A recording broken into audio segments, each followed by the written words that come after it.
வணக்கம் மக்களே. இன்னைக்கு உண்டான பாட்காஸ்ட்டில் நம்ம கூட இணையிற சிறப்பு விருந்தினர் யார் அப்படின்னு பார்க்கும்பொழுது டாக்டர் கபிலன் அவர்கள் தான் நம்ம கூட இணைகிறார். இவருடைய ப்ரொஃபைலை நான் சொல்லணும் அப்படின்னு சொன்னாலே ஒரு 10-15 நிமிஷம் பேசணும். அவ்வளோ பெரிய ப்ரொஃபைல்.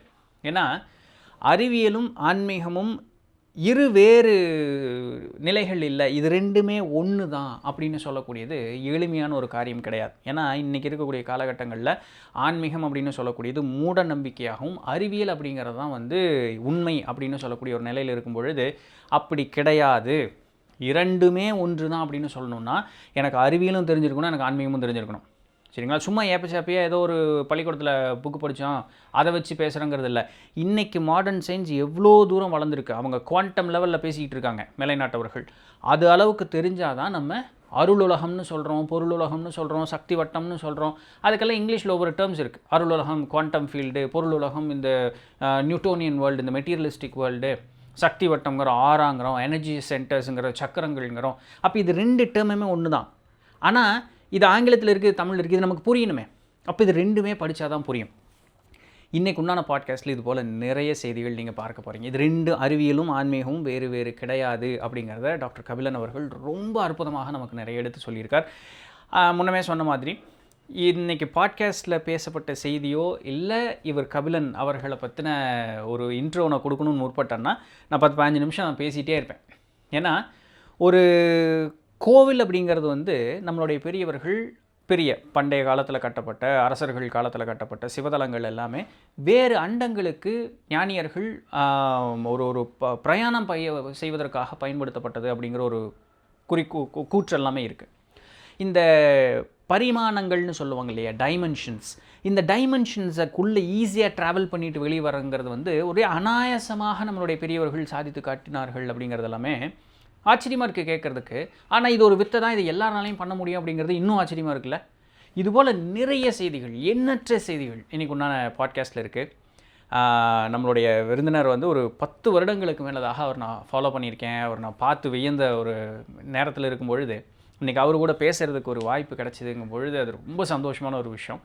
வழக்கம் போல் தான் பாட்காஸ்ட்குள்ளே இருக்கக்கூடிய எல்லாத்தையும் என்னால் இன்ட்ரோவில் சொல்ல முடியாது.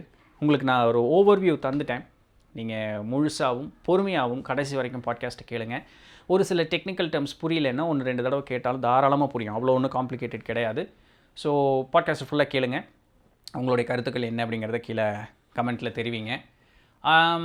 வழக்கம் போல் தான் சப்ஸ்கிரைப் பண்ணாதாங்க பண்ணிடுங்க. அப்படியே ஒரு லைக் தட்டி விட்ருங்க. நம்மளுடைய மற்ற 2 சேனலான நித்திலந்தனமணி சேனலும் தட் கோயம்புத்தூர்காரன், அது ரெண்டையும் பாருங்கள், சப்ஸ்கிரைப் பண்ணிக்க. நம்மளுடைய சேனல்ஸையும் வீடியோஸையும் உங்கள் ஃப்ரெண்ட்ஸ் அண்ட் ஃபேமிலிக்கு ஷேர் பண்ணுங்கள். இன்றைக்கு உண்டான பாட்காஸ்ட்டுக்குள்ளே டைம் வேஸ்ட் பண்ணாமல் சீக்கிரம் போகலாம்.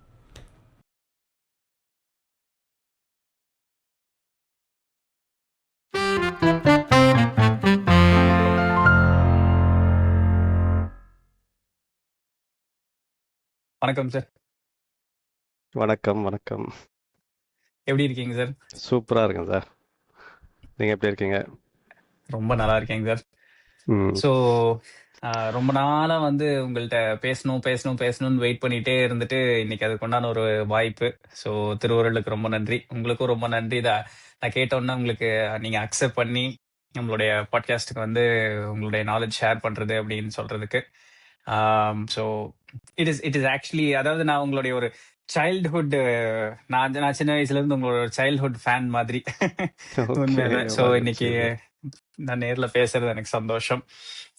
ஸோ உங்களோட பாட்காஸ்ட்ல என்னை கூப்பிட்டதுக்கு நான் உங்களுக்கு நன்றி சொல்றேன். ஏன்னா இது உங்களுடைய வீடியோஸ் எல்லாமே நான் நிறைய விஷயங்கள் பார்த்துருக்கேன் நான். ஸோ சித்தர்கள் ரிலேட்டடா இந்த அளவுக்கு ரொம்ப டீப்லி நாலேஜபிளா ரொம்ப ஆத்தென்டிக்கா பேசுறதுன்றது ரொம்ப கம்மியான ஆட்கள் தான். இந்த காலத்துல எல்லாருமே என்டர்டைன்மெண்ட்டுக்கு தான் அதிகமா இம்பார்ட்டன்ஸ் கொடுக்குறாங்க. என்டர்டைன்மெண்ட் சேனல்ஸ்க்கு தான் அதிகமான நல்ல இது போயிட்டு இருக்குன்ற போது ஒரு ஸ்பிரிச்சுவலான டாக், ஓகே, ஒரு நித்திலந்தனமான வீடியோ பார்த்தா நல்லா ஆத்தென்டிக்கான ஒரு சில இன்ஃபர்மேஷன் கிடைக்கும் அப்படின்னு நம்பி நானும் சில பேருக்கு நான் ரெஃபர் பண்ணியிருக்கேன். சரி, அந்த வீடியோஸ் பாருங்க, கொஞ்சம் நல்லா ரொம்ப ஆத்தென்டிக்கா இருக்கும் அப்படின்னு சொல்லி. ஸோ அந்த உங்களுடைய சேனல் என்னை கூப்பிட்டதுக்கு ரொம்ப மகிழ்ச்சி சார். ரொம்ப ரொம்ப சந்தோஷங்க சார். சார், இன்னைக்கு ஒரு முக்கியமான ஒரு சில விஷயங்கள் அப்படி டிஸ்கஸ் பண்ணலாம் அப்படிங்கிறது தான் என்னுடைய ஐடியாங்க சார். ஸோ எடுத்தோன்னே ஒரு பேசிக், ஏன்னா நீங்கள் ஆன்மீகம் சம்பந்தமான ஆராய்ச்சியில் இருக்கீங்க, சயின்ஸ், அதுவும் அந்த குவாண்டம் ஃபிசிக்ஸ் அந்த சைடில் வந்து நீங்கள் ஆராய்ச்சியில் இருக்கீங்க. அதுக்கப்புறம் அக்கல்ட், அதாவது மந்திரம், மாந்திரிகம், ஸோ அந்த சைடில் இருக்கீங்க. ஹிப்னோ தெரபிஸ்ட் கூட நீங்கள் ஒரு நியூரோ லிங்குவிஸ்டிக் ப்ரோக்ராமிங்கில் வந்து ட்ரெயின்டு எக்ஸ்பர்ட். ஸோ நீங்கள் ஆக்சுவலாக இந்த ஒரு ஒரு மிஸ்டிக்கான விஷயத்தில் எனக்கு தெரிஞ்சு கை வைக்காத இடம் இன்னும் பெண்டிங் இல்லைன்னு நான் நினைக்கிறேன். ஸோ இது எனக்கு வந்து கேள்வி கேட்கறதுக்கு ஒரு பெரிய ஒரு வைட் அரே ஆஃப் இதை வந்து எனக்கு ஏற்படுத்தி கொடுத்துருக்கு. ஸோ பேசிக்கான ஒரு விஷயத்துல இருந்து போலான்னு நினைக்கிறேன். இன்னைக்கு இருக்கக்கூடிய காலகட்டம் அப்படின்னு பார்க்கும் பொழுது ஆன்மீகம் அப்படின்னு சொல்லக்கூடியது ஒரு நம்பிக்கை சார்ந்த விஷயமாக மட்டுமே இருந்துட்டு, அறிவியல் அப்படின்னு சொல்லக்கூடியது தான் வந்து உண்மை. ஸோ எது கேட்டாலுமே இன்னைக்கு மக்கள் வந்து அறிவியல் பூர்வமா நிரூபிச்சு காமி அப்படின்னு சொல்லக்கூடிய இடத்திற்கு நம்ம வந்திருக்கோம். இப்போ நான் வந்து 90கள், அதாவது 89 அந்த அந்த இடத்துல பிறந்தவன். அப்போ நான் வளர்ந்து வந்த விதம் வந்து சொல்றாங்கப்பா அது நல்லது, கேட்டுக்கோ. இப்படிதான் நம்ம வளர்ந்து வந்த ஒரு விதமா இருந்தது. ஆனா இன்னைக்கு இருக்கக்கூடிய காலகட்டம் வந்து எதையா இருந்தாலும் நிரூபிச்சு காமி. அது எப்படி வந்தது? அது ஏன் சொல்ற? எதுக்கு சொல்ற? Which is good. ஆனா அது வந்து ஒரு ஒரு மாதிரி எல்லாத்தையுமே கண்ணு முன்னாடி கொண்டு வந்து காமின்னு சொல்லக்கூடிய ஒரு இடமா இன்னைக்கு மாறிட்டு இருக்கு. உங்களுடைய பெர்ஸ்பெக்டிவ்ல இஸ் இட் ரைட்? ஆன்மீகமும் அறிவியலும் ரெண்டும் ஒண்ணுதானுங்களா? இல்ல நம்ம பார்க்கக்கூடிய ஏதாவது கண்ணோட்டம் ஏதாவது மாத்தி பார்க்க வேண்டிய அவசியம் அப்படிங்கிறது இருக்குதுங்களா? ஸோ ஃபர்ஸ்ட் ஆஃப் ஆல் வந்து பார்த்தீங்கன்னா, இந்த காலகட்டத்தில் வந்து பார்த்தீங்கன்னா அறிவியல் பூர்வமாக எல்லாத்தையுமே பார்க்கறது அப்படின்றது ரொம்பவே மாறி இருக்கு. அது உண்மை. இது ஒரு ஆரோக்கியமான ஒரு விஷயமும் கூட. அதே சமயத்தில் என்ன அப்படின்னா, சில விஷயங்களை வந்து நம்ம வந்து நம்பிக்கை சார்ந்தோ இல்லாட்டி நம்மளுடைய முன்னோர்கள் சொன்ன விஷயங்களை அவங்க அவங்க இவ்வளோ தூரம் ஒரு விஷயத்த சொல்லியிருக்காங்கன்னா கண்டிப்பாக அதில் ஏதோ ஒரு சில அர்த்தம் இருக்கும் அப்படின்னு முழுமையான ஒரு நம்பிக்கை. நம்ம அப்பா அம்மா நமக்கு நல்லது தானே சொல்லுவாங்க, நம்ம தாத்தா பாட்டி நமக்கு நல்லது தானே சொல்லுவாங்க. அந்த மாதிரியான ஒரு நம்பிக்கையோட பார்க்கறது குறைஞ்சிருக்கு அப்படின்றது வந்து ஆரோக்கியம் இல்லாத ஒரு தன்மை தான் நான் பார்க்குறேன். ஸோ ஆனால் இது எப்படி பார்க்கணும் அப்படின்னா, என்னை பொறுத்த வரைக்கும் ஒரு விஷயத்தை நீங்க அப்படியே முழுமையா எடுத்துக்கணும்ன்ற அவசியமும் கிடையாது. அதே சமயத்துல அதை முழுமையா வெறுக்கணும் இல்ல ஒதுக்கணும் அப்படின்ற அவசியமும் கிடையாது. எதுவா இருந்தாலும் ஆராய்ந்து பாருங்க. உங்களுக்கு ஆராய்ந்து பார்க்கறதுக்கு நேரம் இல்லை அப்படின்னா ஏற்கனவே ஆராய்ந்து பார்த்தவர்கள் சொன்னதையாவது ஒழுங்கா கேட்கணும். ஸோ ஒரு விஷயம் வந்து எனக்கு பிடிக்கல அப்படின்றதுக்காக இதெல்லாம் மூட நம்பிக்கை இல்லை, இதெல்லாம் வந்து எனக்கு ஏத்துக்கிற மாதிரி இல்லை அப்படின்னு ஒதுக்குறதுன்றது அதுதான் மூடத்தனம். ஸோ இப்போ ஒரு சில விஷயங்கள் சொல்லப்பட்டிருக்கு, தெய்வ நம்பிக்கை சார்ந்ததோ இல்லாட்டி வேற சில நம்பிக்கை சார்ந்த விஷயங்கள் சொல்லப்பட்டிருக்குன்னா உங்களுக்கு நேரம் இருந்ததுன்னா முழுமையாக ஆராய்ச்சி செய்து பார்க்கலாம். கேள்வி கேட்டு அதில் அனலைஸ் பண்ணி பாருங்கள். அனலைஸ் பண்ணி அதை வந்து டெஸ்ட் பண்ணி பார்க்க முடியும்னா டெஸ்ட் பண்ணியும் பாருங்கள். அப்படி பார்த்துட்டு அதுக்கப்புறமா நீங்கள் ஒரு கன்க்ளூஷன் சொல்லலாம். அதுக்கு முன்னாடியே வந்து அவசரப்பட்டு கன்க்ளூஷன் சொல்கிறது தான் இங்கே வந்து தவறான ஒரு விஷயமாக பார்க்கப்படுது. ஈவன் சயின்ஸ் கூட வந்து பார்த்தீங்கன்னா எந்த ஒரு விஷயத்தையுமே கொஸ்டின் பண்ணிட்டு அதை வந்து ஸ்டடி பண்ணி பார்க்கும். இது வந்து உண்மையா பொய்யா, இது வந்து எந்த அளவுக்கு வந்து சாத்தியக்கூறுகள் இருக்கு. சில விஷயங்களை வந்து 100% வந்து நீங்க வந்து ப்ரூவ் பண்ண முடியாது. ஆனா இது உண்மையா இருக்கிறதுக்கான சாத்தியக்கூறுகள் அதிகம் அப்படின்ற மாதிரியான விஷயங்களுக்கு வந்து அது கன்க்ளூஷன் இருக்கும். அப்போ there is always a room for development அப்படின்றது தான். அப்போ இங்க சயின்ஸ் படி ஒரு விஷயத்தை நம்ம நிரூபிச்சிட்டோம் அப்படின்னா அதை அப்படியே எல்லாருமே ஏத்துக்கலாம் அப்படின்றதும் கிடையாது. ஏன்னா சயின்ஸே வந்து மாறிட்டு தான் இருக்கும். நீங்க ஒரு 50 வருஷத்துக்கு முன்னாடி சொன்ன ஒரு விஷயத்த வந்து இப்போ சயின்ஸே அக்செப்ட் பண்ணாது. சயின்ஸ்ல சொன்ன விஷயமே இப்போ வந்து மாறிடும். ஸோ அப்போ இதுதான் வந்து கான்ஸ்டன்டான ஒரு டெவலப்மெண்ட் அப்படின்றது.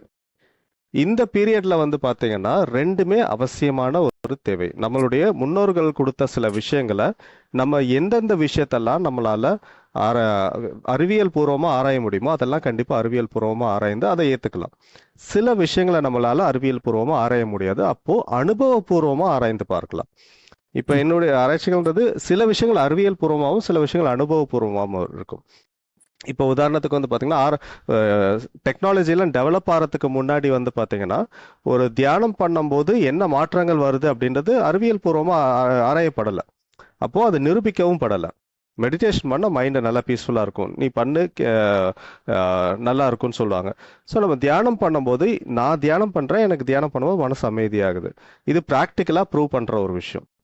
இப்போ இதை சயின்டிஃபிக்காக ப்ரூவ் பண்ண முடியுமானா டெக்னாலஜி இம்ப்ரூவ் ஆனதுக்கு அப்புறமா எம்ஆர்ஐ ஸ்கேன்ஸ் வந்ததுக்கு அப்புறமா நிறைய இஜி அதெல்லாம் வந்ததுக்கு அப்புறமா இப்போ வந்து தியானத்தை வந்து விஞ்ஞானபூர்வமாக நிரூபிச்சாச்சு. டெக்னாலஜி டெவலப் ஆனதுக்கு அப்புறமா இது விஞ்ஞானபூர்வமாக நிரூபிக்கப்படுறதுன்றது. ஸோ எந்த விஷயத்த அறிவியல் பூர்வமாக ஆராய்ந்து நம்ம எடுத்துக்க முடியுமோ அந்த விஷயத்த அறிவியல் பூர்வமாக ஆராய்ந்து எடுத்துக்கலாம். எந்த விஷயத்த நம்மளுடைய அனுபவபூர்வமாக ஆராய்ந்து எடுத்துக்க முடியுமோ அந்த விஷயத்த அனுபவபூர்வமாக ஆராய்ந்து அதையும் எடுத்துக்கலாம். இல்லை உங்களுக்கு அந்த அனுபவம் இல்லைன்னா அனுபவப்பட்டிருப்பாங்க இல்லையா, அவங்க சொல்றதையாவது நம்ம ஏற்றுக்கலாம். ஸோ இந்த ஒரு மனநிலை ஒரு ஆரோக்கியமான ஒரு மனநிலையா இருக்கும் அப்படின்னு நான் நினைக்கிறேன் சார். ஓ, நான் என்னோட கண்ணோட்டத்துல இருந்து பார்க்கும் பொழுது ஆம், ஆன்மீகமும் அறிவியலும் வேறு இல்லை. ஆனா ஆன்மீகத்தினுடைய அளவுக்கு இப்போ அறிவியல் வளர்ந்துகிட்டு இருக்கு.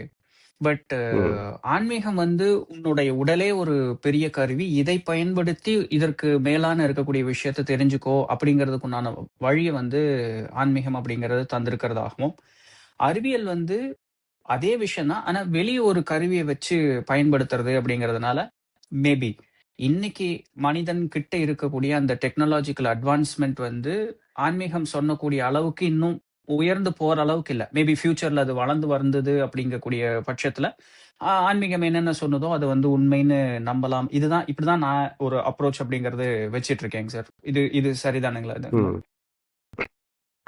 கண்டிப்பா. ஏன்னா இது வந்து பாத்தீங்கன்னா ஒரு என்னோட ஒரு ஃபேவரட் ஆத்தர் வெயின் டயர் அப்படின்றவர், அவர் வந்து அவருடைய புக்கில் ஒரு விஷயம் சொல்லியிருப்பார். என்னன்னா, இப்போ ஒரு சயின்டிஸ்ட்டை போய் நீங்கள் கேட்டிங்கன்னா உங்களுக்கு கடவுள் நம்பிக்கை இருக்கா அப்படின்ற ஒரு கேள்வி கேட்டிங்கன்னா இது வரைக்கும் சயின்டிஸ்ட் சொன்ன பதில் என்னன்னா, of course not, because I'm a scientist. கண்டிப்பாக எனக்கு நம்பிக்கை இல்லை, ஏன்னா நான் ஒரு விஞ்ஞானி, அதனால நான் கடவுளை நம்ப மாட்டேன் அப்படின்ட்டு. ஆனால் இந்த நியர் ஃபியூச்சர், இப்போ அடுத்த ஒரு இது ஒரு சொல்லி ஒரு 15-20 வருஷத்துக்கு மேலே இருக்கும். இந்த நியர் ஃபியூச்சர் சயின்டிஸ்ட்டை நீங்கள் போய் கேட்டிங்கன்னா கடவுள் நம்பிக்கை இருக்கான்ட்டு, of course yes, because I'm a scientist அப்படின்னு சொல்லுவார் அப்படின்றத சொல்லியிருப்பார். ஏன்னா சயின்ஸ் வளர வளர கடவுள் மேலே இருக்கிற நம்பிக்கை அதிகமாகும் அப்படின்றது தான் வந்து இப்போதைக்கு பார்க்குற விஷயங்கள். ஸோ சயின்ஸ் வந்து அதுக்குன்னு இப்போ அது ஒரு பிறந்த குழந்தை தான். சயின்ஸ்ன்றது ஒரு பிறந்த குழந்தை, இப்போதான் ஒரு ஃபியூ 100 இயர்ஸ் தான் ஆயிருக்கு. அப்படின்ற போது இது இன்னும் இப்பதான் வந்து பேசவே ஆரம்பிச்சிருக்கு, இப்பதான் மொழியே டெவலப் ஆயிருக்கு. இந்த இவ்வளவு தூரம் டெவலப் ஆகும்போதே விஞ்ஞானம்ன்றது ஒரு ஆன்மீகத்தோடு மிக நெருக்கமான ஒரு தொடர்பை ஏற்படுத்த ஆரம்பிச்சிடுச்சு. இது இன்னும் விஞ்ஞானம் வளர வளர ஆன்மீகத்துல இருக்கக்கூடிய ரொம்ப உயர்ந்த கருத்துக்கள் எல்லாமே கண்டிப்பா விஞ்ஞானமும் ஏற்றுக்கொள்ளக்கூடிய ஒரு விஷயமாக இருக்கும். இது நல்ல ஒரு உதாரணமே வந்து பார்த்தீங்கன்னா, நான் சொல்கிறேன், இந்த குவாண்டம் ஃபிசிக்ஸோடைய பயனியர்ஸ் அப்படின்னு சொல்லக்கூடிய நீல்ஸ் போரா இருக்கட்டும், மேக்ஸ் பிளாங்காக இருக்கட்டும், ஹைசன்பர்காக இருக்கட்டும், ஓப்பன் ஹைமராக இருக்கட்டும், இவங்க எல்லாருமே உபநிஷத்தை படித்தவங்க. நம்மளுடைய இந்திய உபநிஷத்துக்களை படித்தவர்கள், அதை நிறைய இடத்துல கோட் பண்ணியிருக்கவும் செஞ்சுருக்காங்க. ஸோ அப்போது சயின்ஸ் அண்ட் ஸ்பிரிச்சுவாலிட்டின்னு ரெண்டு தனித்தனி பாதைகளாக நம்ம பார்க்குறோம். But at one point of time ரெண்டுமே ஒரே இடத்துல தான் சேருது. அது ரொம்ப சயின்ஸில் அட்வான்ஸ்டாக பேசின விஷயங்களும் ஸ்பிரிச்சுவாலிட்டியில் ரொம்ப அட்வான்ஸ்டாக பேசின விஷயங்களையும் ஒன்றா சேர்த்து பார்க்க முடியும். ஏன்னா ஆல்மோஸ்ட் சிமிலரான விஷயங்கள் தான் சொல்லப்பட்டிருக்கு. அப்போது ஆன்மீகமும் விஞ்ஞானமும் ஒன்று தான். ஒரு குறிப்பிட்ட பார்க்கறதுக்கு வேற வேற பாதைகளில் பயணம் செய்யுது. பட் ஆனால் அது ஒன் பாயிண்ட் ஆஃப் டைம் அது ஒரு இடத்துல வந்து ஜாயின் பண்ணுது. அது வந்து ஷூரா சொல்ல முடியும். ஏன்னா நான் இங்க இந்த ஹிக்ஸ் போசான் எக்ஸ்பெரிமெண்ட் அப்போ அது படிக்கும் பொழுது அந்த ஹிக்ஸ் ஃபீல்டு அப்படிங்கிறது வந்து இன்னைக்கு நாம சொல்லும் பொழுது இறை இல்லாத இடமே கிடையாது, இறை எல்லா இடத்துலயும் இருக்குன்னா அவங்க அதை தான் அந்த ஹிக்ஸ் ஃபீல்டு அப்படிங்கிற அந்த ஒரு வார்த்தையில சொல்றாங்க. அண்ட் அந்த போசான் பார்ட்டிகல் வந்து அந்த இறையினுடைய அணுத்துகளா இருக்கிறதுக்கு உண்டான சான்சஸ் இருக்கு. ஃபைண்டிங் தி காட் பார்ட்டிகல் தானே அந்த எக்ஸ்பெரிமெண்ட் ஒரு மையம் ஹிக்ஸ் போசான். பட் அவங்கனால அது எக்ஸ்பெரிமெண்ட் அந்த ஃபோட்டான் இது வந்து சரி பண்ண முடியல, இன்னும் டெவலப்மெண்ட்ல தான் இருக்காங்க அப்படின்னு சொல்றாங்க. இதை நான் படிச்சுட்டு இருக்கும் பொழுது ஸ்ரீ விஷ்ணு புராணம்னு சொல்லக்கூடிய அந்த ஒரு நூல்ல ஒரு சின்ன ஒரு துணுக்கு கிடைச்சதுங்க. அப்போ பராசரரும் மைத்ரேயரும் பேசிட்டு இருக்கிற மாதிரி தான் அதுல இருக்கும். அப்போ மைத்ரேயர் கேட்கும் பொழுது இப்போ அழிஞ்சு உருவானதனுடைய வரலாறை சொல்லுங்கும் பொழுது அப்போ பராசரர் ஒரு இடத்தை சொல்லுவாரு, எதுவும் அழியவும் இல்லை, எதுவும் உருவாகவும் இல்லை. அந்த ஆக்கம்ங்கிறது வந்து அமைதியா நின்றுட்டு இருக்கு. அந்த அமைதியா நின்றுட்டு இருக்கிறது திருப்பியும் அது ஆரம்பிக்குது, திருப்பி அமைதியாக திருப்பி எந்த காலகட்டத்திலுமே ஆக்கமும் இல்ல, அழிவும் இல்ல. அது அப்படியே இருந்துட்டே இருக்கு. ஒரு நேரத்துல அது கண்ண மூடிடுச்சு. கண்ண தொறந்தா இருக்குங்கிற. கண்ண மூடிடுச்சுன்னு இல்லன்னு சொல்ற. அவ்வளவுதானே தவிர, எல்லாமே அதே இடத்துல தான் இருக்கு. எதுவும் எங்கேயும் போகல அப்படின்னு சொல்லுவாங்க. சோ இது இன்னைக்கு ம். உண்டான அந்த குவாண்டம் பிசிக்ஸ்னுடைய அதே கான்செப்ட் தான் அவங்க பேசினது இல்லைங்களாங்க சார்? ஆமா. Energy neither can be destroy நார் கேன் பி கிரியேட்டட் அப்படின்ற மாதிரி தான். ஸோ இது உண்மைதான். உருவாக்கவும் முடியாது, அழிக்கவும் முடியாது. அது அப்படியே இருக்க சாஸ்வதமாக இருக்கக்கூடிய ஒரு விஷயம் தான். நம்ம அதை கிரியேட் பண்றோம், அழிக்கிறோம்னு நினைக்கிறோம். பட் நம்ம வந்து அதை சேஞ்ச் ஆகிக்கிட்டே இருக்கு. அவ்வளவுதான். It can be change, but ஆனால் it cannot be created not destroyed. Destroyed. இப்போ இன்னைக்கு சொல்லக்கூடிய இந்த குவாண்டம் பிசிக்ஸ் அப்படிங்கிறது நம்மளுடைய, ஏன்னா இன்னைக்கு அது ரொம்ப டெவலப்டா வந்துட்டே இருக்கு. இப்போ நம்ம ஊர்லயுமே பார்க்கும் பொழுது நிறைய பேர் அதை பத்தி பேச ஆரம்பிச்சுட்டாங்க. அந்த அந்த விஷயம் அப்படின்னு இது ஒரு ஒரு பேசிக்கான ஒரு ஒரு இன்ட்ரோ உங்ககிட்ட கேட்டா நல்லா இருக்கும்னு நினைக்கிறேன். What is actually quantum physics அப்படின்னு சொல்லக்கூடியதை சொல்லிட்டு பின்ன கூட குவாண்டம் அண்ட் ஸ்பிரிச்சுவாலிட்டி கம்பைன் பண்ணலாம்னு நினைக்கிறேங்க சார். ஸோ பேசிக்கா what is actually quantum Okay. Physics, quantum அப்படிங்கிறது? ஓகே. ஸோ குவாண்டம் ஃபிசிக்ஸ் அப்படின்றது வந்து பார்த்தீங்கன்னா நம்மளுடைய இந்த அணுக்கள்னு சொல்லுவோம். ஸோ ஆட்டம்ஸ், அந்த ஆட்டம்ஸை பார்த்தோன்னா ஸ்டடி பண்ணுறது தான் குவாண்டம் ஃபிசிக்ஸ். அணுக்கள் அப்படின்றது மைக்ரோஸ்கோபிக் வேர்ல்டு அப்படின்னு சொல்லலாம். இப்போ நம்ம இருக்கிறது மேக்ரோஸ்கோபிக் வேர்ல்டு. இந்த ஒரு கண்ணுக்கு தெரியக்கூடிய மிகப்பெரிய ஒரு உலகம்ன்றது மேக்ரோஸ்கோபிக் வேர்ல்டு. மைக்ரோஸ்கோபிக் வேர்ல்டு அப்படின்றது கண்ணுக்கு தெரியாத ஒரு உலகம், மிகவும் சிறிய ஒரு உலகம், கண்ணுக்கு தெரியாதது. ஏன் வந்து இப்போ நம்மளுடைய இந்த மேக்ரோஸ்கோபிக் வேர்ல்டை கவர்ன் பண்ணுறதுன்றது நியூட்டோனியன் ஃபிசிக்ஸ், கிளாசிக்கல் ஃபிசிக்ஸ்னு அதுதான் சொல்லுவோம். சரி, ஏன் அந்த கிளாசிக்கல் ஃபிசிக்ஸ் ஏன் நம்ம மைக்ரோஸ்கோபிக் வேர்ல்டுக்கு அப்ளை ஆகலை?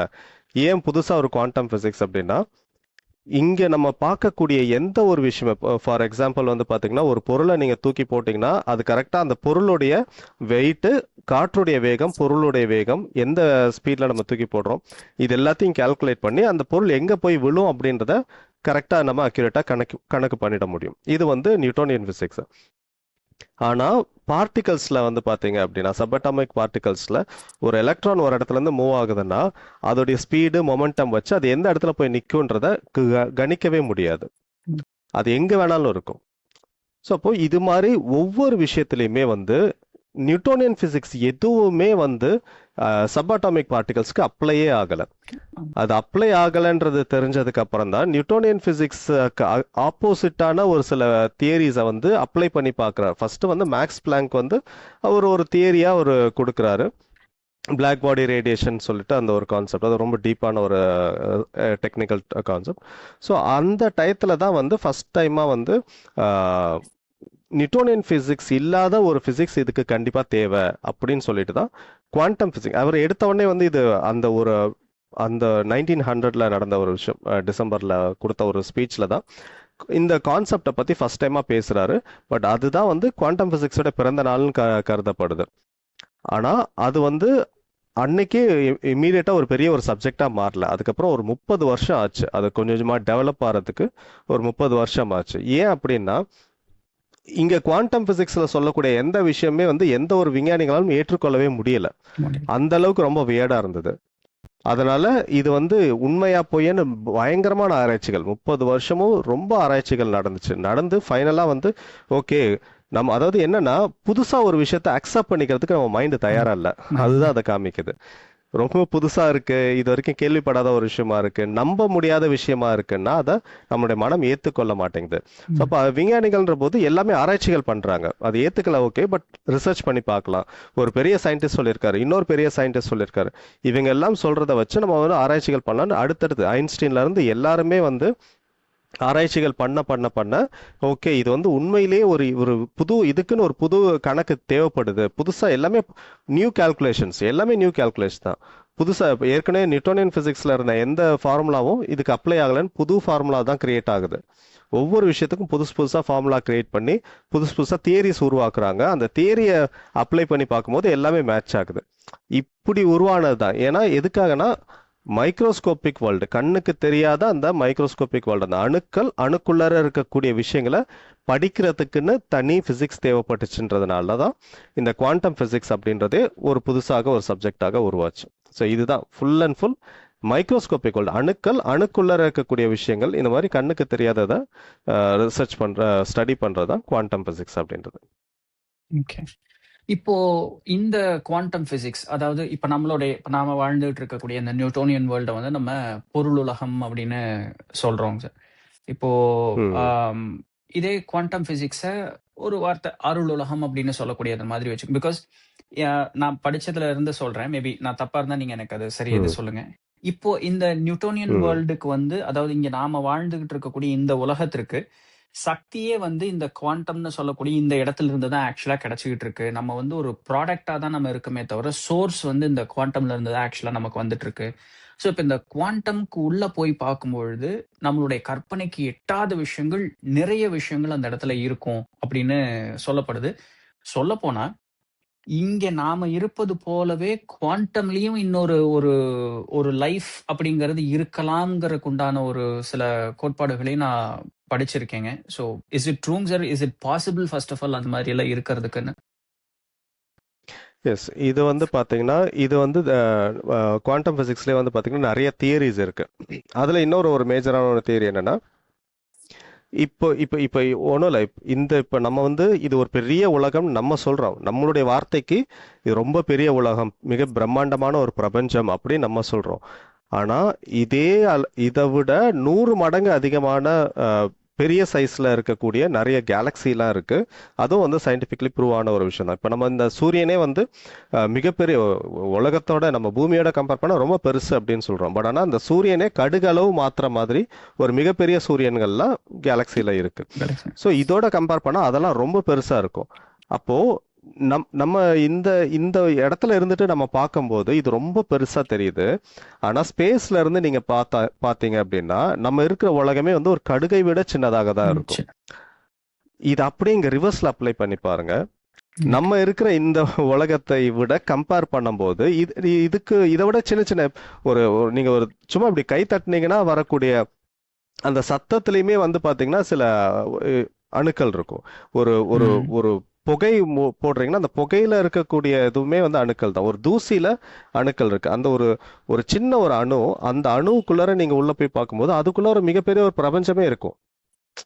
நம்ம அது ஏன்னா நம்மளால ரொம்ப உள்ள போக முடியல. குவாக்ஸ் வரைக்கும் தான்.